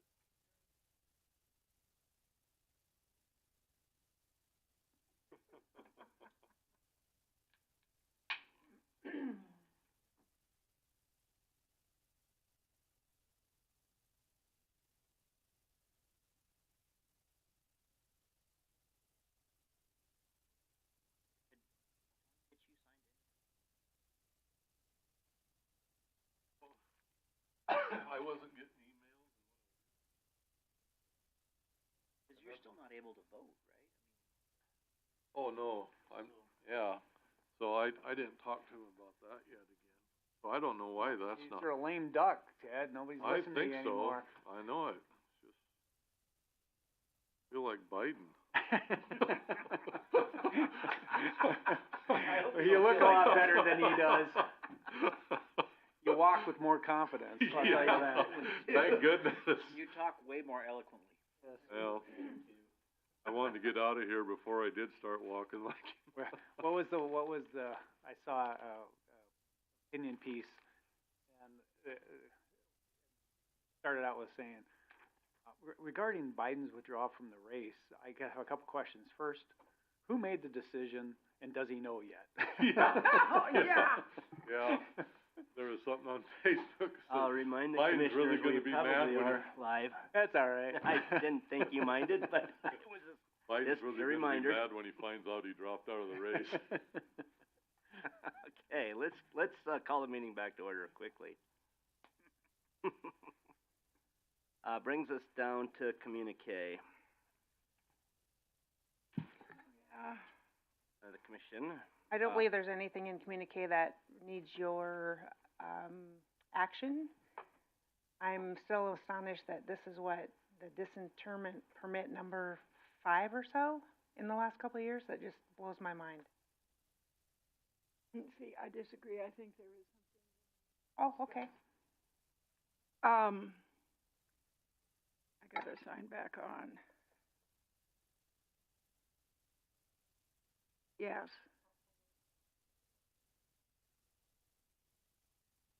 I just wanted to inform the board that at the time this first came up, the board took an official position against it. We also traveled down and You're talking about the Bear Butte property, yes, going into trust, yes, or the area, the tribal ground close to Bear Butte. Western correct. Trust ground. Based on the fact of the jurisdictional issues that Marty and them, mentioned, and the sheriff was very strong on that as well. There should be in our files a official position letter that we sent out. We did also contact Bill Janko at the time to see if he would work for Meade County if it came to that point. And that night he said, if I can, got a little brain fat. We also went down, the commission as a whole went down and met with the Rosebud tribal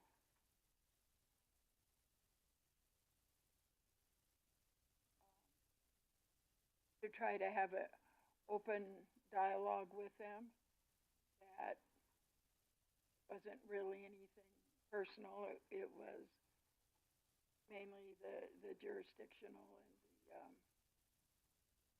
fleeing and law enforcement. So I don't know if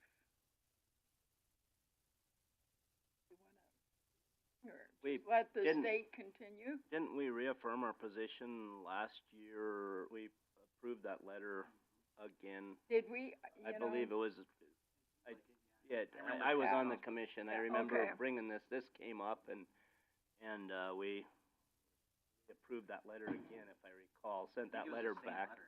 It was the Was same it letter. the- We okay. sent I believe we sent the letter back saying this is still our position, if I recall. Okay. I'd have to go back through the minutes to see exactly what we did, but I remember doing something to that effect. Yes, yep. So, but yes, Okay, thank you, Doreen, for the history on that. okay. Anything else in communicate anyone wants to discuss? Brings us down to pyrotechnics, approval request. This one, first one is for Buffalo Chip. I got a question on that. I mean, we're gonna be looking at a burning permit, or burning ban. Has the fire department had any input on this, or? Fire department shoved this, or sent this to us. According to our ordinance, which we switched here a few months ago, the fire chief in the area could make a decision on this. Scott contacted Doreen, and he also called me, but by the time I called him back, he'd talked to Doreen, and so he just said he was gonna put this request into us. So, for whatever reason, we still can have a say on this, but yeah, the fire official does have some say with it, according to the new ordinance. Yeah, 'cause I mean, I feel, I don't know how we can make the decision since we're not out there and don't know what they do and, you know, what their plans would be to put anything out that would happen. In the past, we made them do it, I think mainly in part to make sure they had insurance coverage and stuff. And this was also wasn't long after some pyrotechnic thing blew up somewhere. When's the last time they've asked? So I will say Yeah. that when we worked on that new ordinance is a good thing, 'cause now they are asking at least. Yeah, well, I would say, you know, if they do it, they have to follow the instructions of the fire department. You know, I mean, I don't wanna just turn them loose out there if we get stuck with I don't wanna put any of our residents in danger or burn anybody out, so. Well, and Scott did say when he called yesterday that he is moving, and he was calling dispatch next, he was moving the, fire thing to the critical range with, the temperature 104 stuff and 30-mile-an-hour. It's flat out dry out there right now. It's awful, honestly, I don't know how I could support this. Well, it's pyrotechnics for the stage.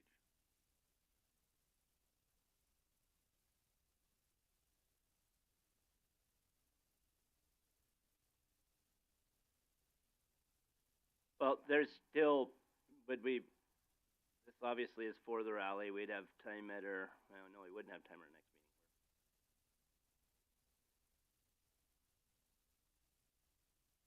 To me, this is in the middle of the campground. There's a whole lot more issues there than stage. Anywhere around here. That's because you've Well, I have been there. have seen it. To give us a report. But we don't wanna hear it. I mean, it is super dry. I agree 100%, but I think this is well within, kind of that area. Could be able to. I think that he mows all that pretty good through there. At the time Rod came in and said that, that he has a fire truck station. I would sure hope so. And if not, I suppose we could put that in as a provision. They gotta have one on site, Yeah. especially with the height. Well, and to coordinate with the fire chief. At the very least. And they do coordinate with the fire chief? We're all making that assumption. But how do we know that that's gotten done? And the chief is really busy, but why don't we have a, why would it be any different than hiring the ambulance to be at a race to hire a fire department to have an engine Or have an engine approved. Yeah. And I like the idea of saying coordinate with the fire jurisdiction.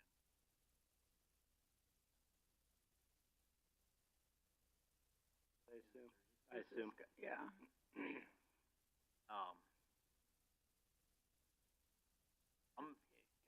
Yeah, absolutely. So I'll make a motion to approve the pyrotechnics approval for, I guess for both. They're both for the Right. Yep. With the condition that coordination with the local fire district is made. So you're including both of these requests in one motion? Because it's the same place. And you're not gonna specify an engine request? No, because I think that's something, I mean, I don't know this stuff, but Scott does. Yeah, if he can coordinate with. Well, then, I think we need to tell Scott. We'd like to have that there. Here comes, you must be listening to us. We have a motion on the floor to approve both of these requests, with the condition that the Buffalo Chip coordinates with the local fire department, which is Sturgis. Coordinate with Scott Lensgrave.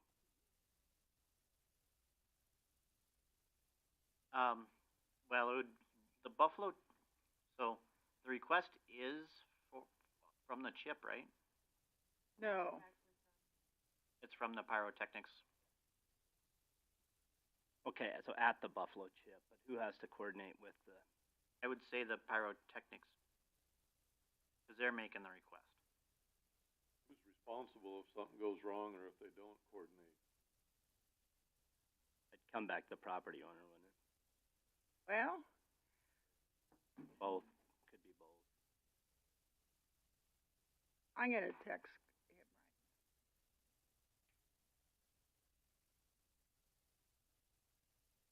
I'd prefer to just defer it to the fire department. Okay, we have a motion on the floor. I do not have a second. Second. Second by Commissioner Wyzorek.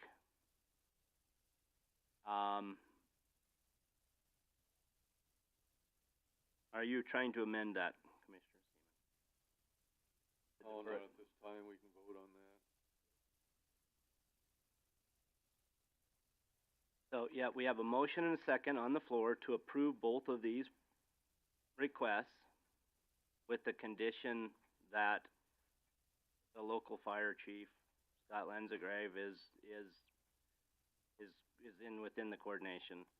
Any other discussion or questions to that motion? Okay, so, we passed an ordinance that requires them to come before the commission to give permission. Come before the local fire board, basically. Yeah, I mean, my problem is I don't want the commission to approve it. If the fire department approves it, I'm fine with it, but. The statute there, the 343713, is requirement to get approval from the local governing body. So it's a statutory requirement that they come to us. But it says then the 3-4, doesn't it say, isn't it 3-4? It says however, 3-3, sorry, nothing in sections 2-1, 2-2, 2-4 ordinance shall apply if approved by the local fire district chief board. The problem is you still can't get around the statutory requirement. An ordinance that goes against the statute can't be enforced. It's an invalid portion. So that aspect for the pyrotechnic requires them to come here. And I know Jerry and Jordan thought there was a way around it, basically because it, in their view, it met the Well, this NFPA was- requirements, And but, that was just And put in. also But the statute basically is there. because Jerry always said, I work with the same guys at the Central States Fair. And they do their stuff right. Yeah, well, As I recall, but that's, the statute, regardless of our ordinance, the statute Right. requires that the commissioners okay, approve. We well, have- we if have a they motion. came to us based on that, and I guess, you know, then we have to, so Rich motioned the fact that we've instructed them to work with the fire That, department. that doesn't prevent the fire department from saying not today, you know, based on And conditions they that still exist. can. Yes, They yes, they still can still can. say, shut it down, because Yep. of conditions at that time.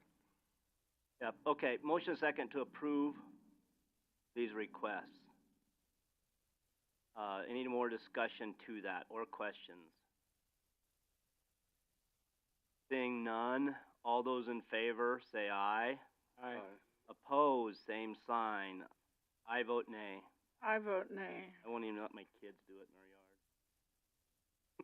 their yard. Okay, Scott wrote back, he thinks, I believe the Buffalo Chips still has their fire brigade, so they should be able to have one of their engines there, and we would be secondary. So motion carried on a 3-2 vote.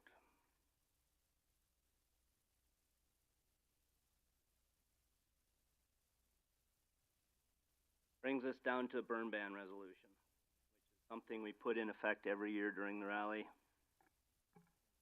But you've got another. We handled both of them at the same time.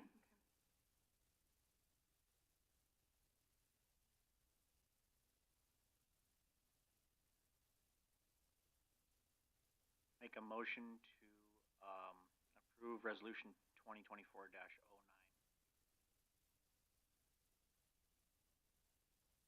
It's already in there, declare emergency, but do we need to state that in the motion, Ken?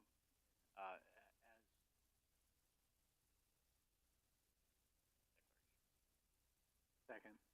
Motion is second to approve the open fire burn ban. Any discussion to that motion? Hearing none, all those in favor say aye. Aye. Opposed, same sign. Motion carries. A provisional budget, you wanna take a stab at that, or do we have some discussion we need?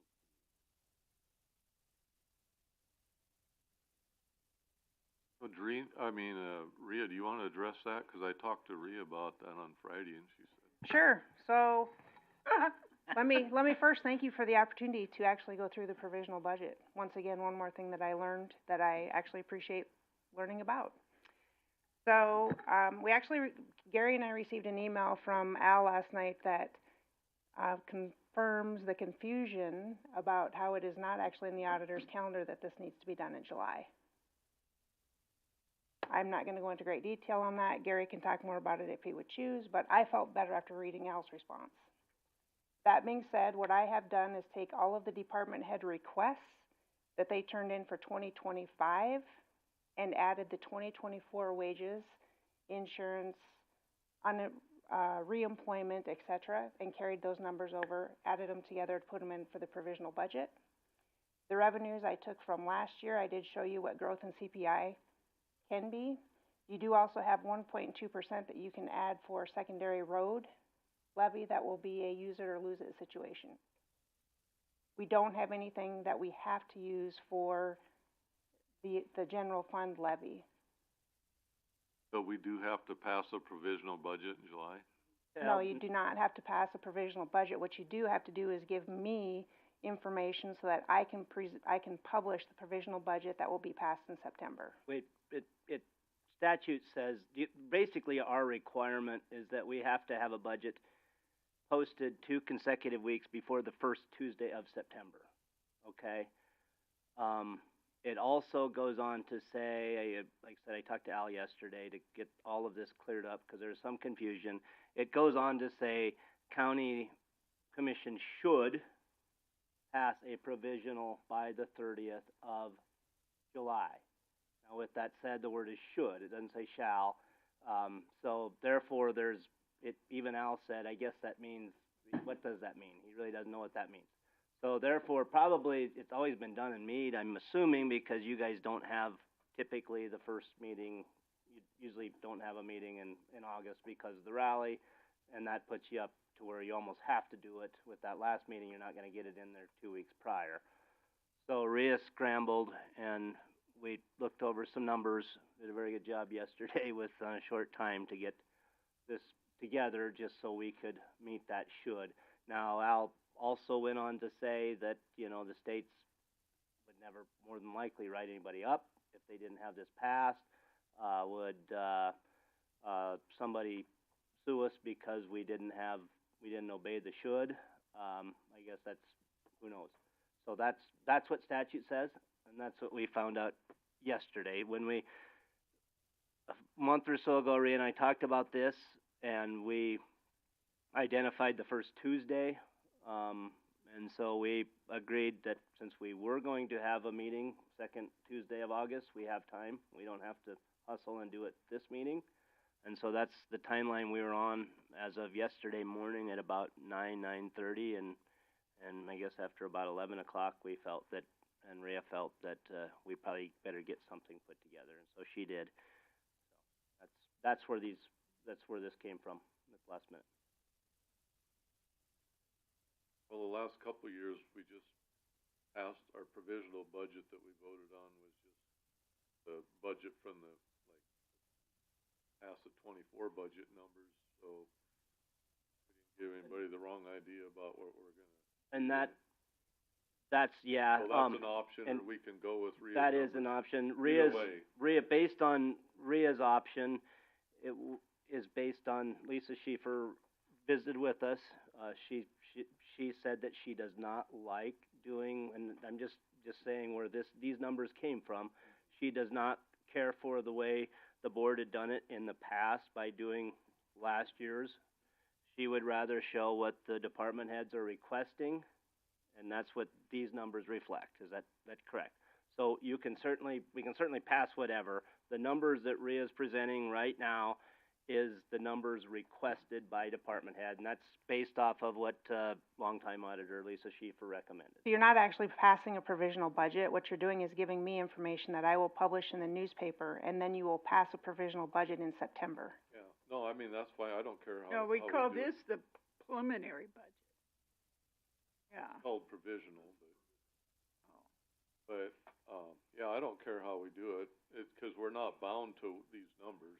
No. So, We will have to show every change. Al pointed out every change has to be, after this provisional is passed, so, we have to show every change that takes place.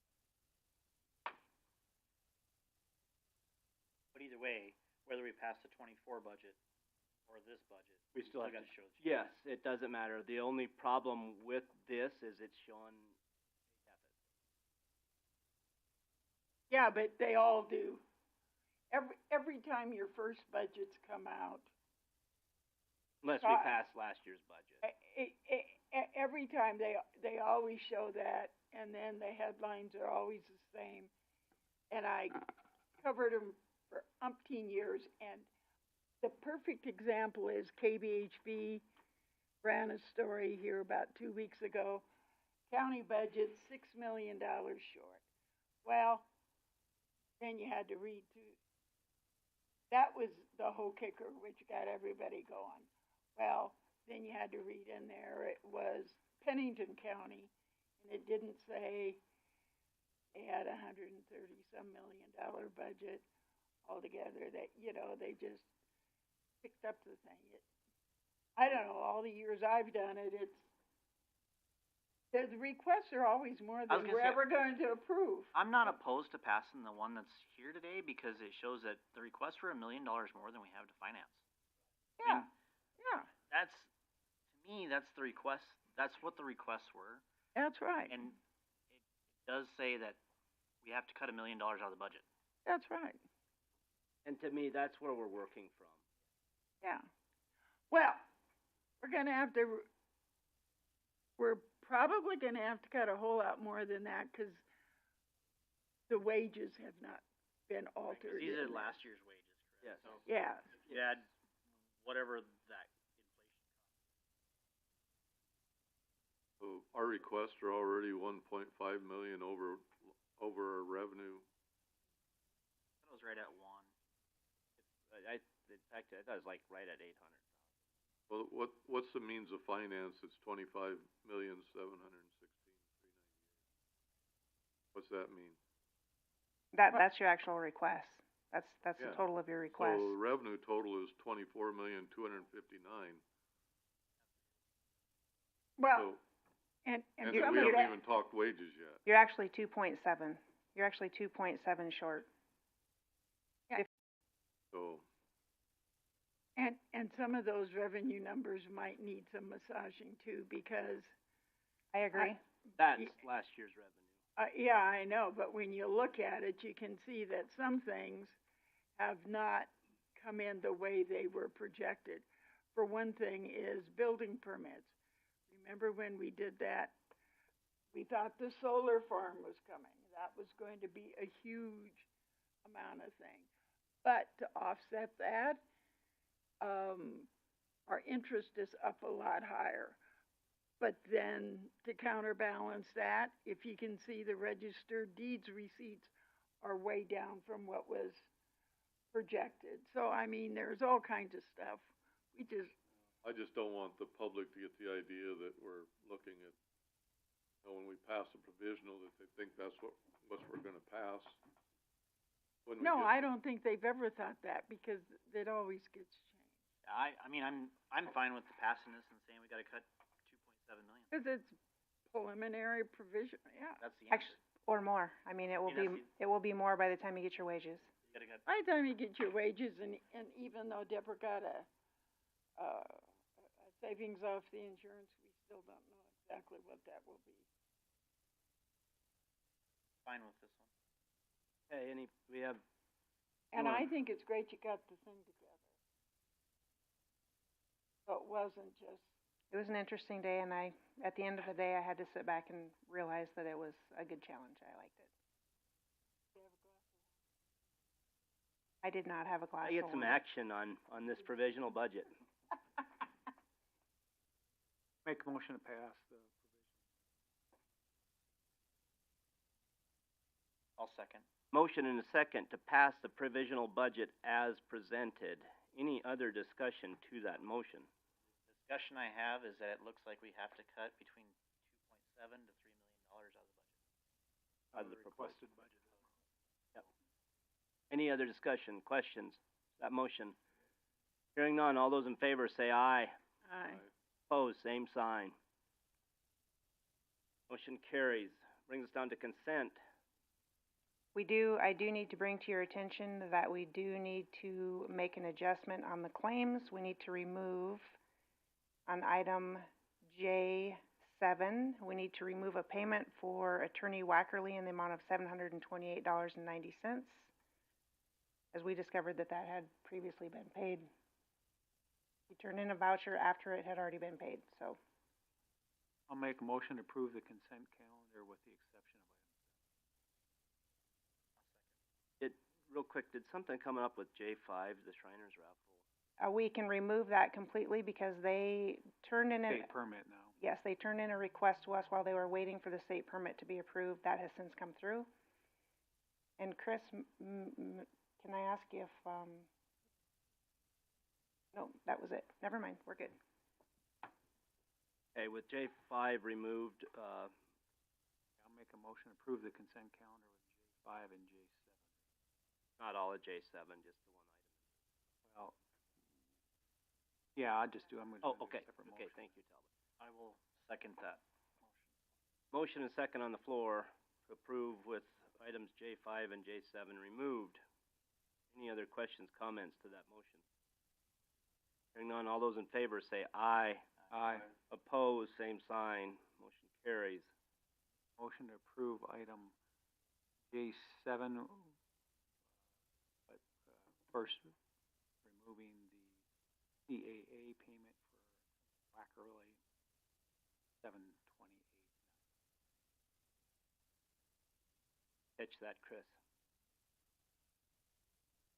Motion, I need a second. I'll second. Motion and second on the floor. Any questions, comments, discussion to that motion? Hearing none, all those in favor say aye. Aye. Opposed, same sign. Executive session. Go into executive session.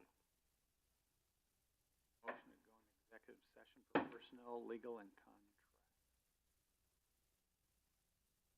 And I'll second that one. Motion is second on the floor to go into executive session. Any discussion of that motion? Hearing none, all those in favor say aye. Opposed, same sign.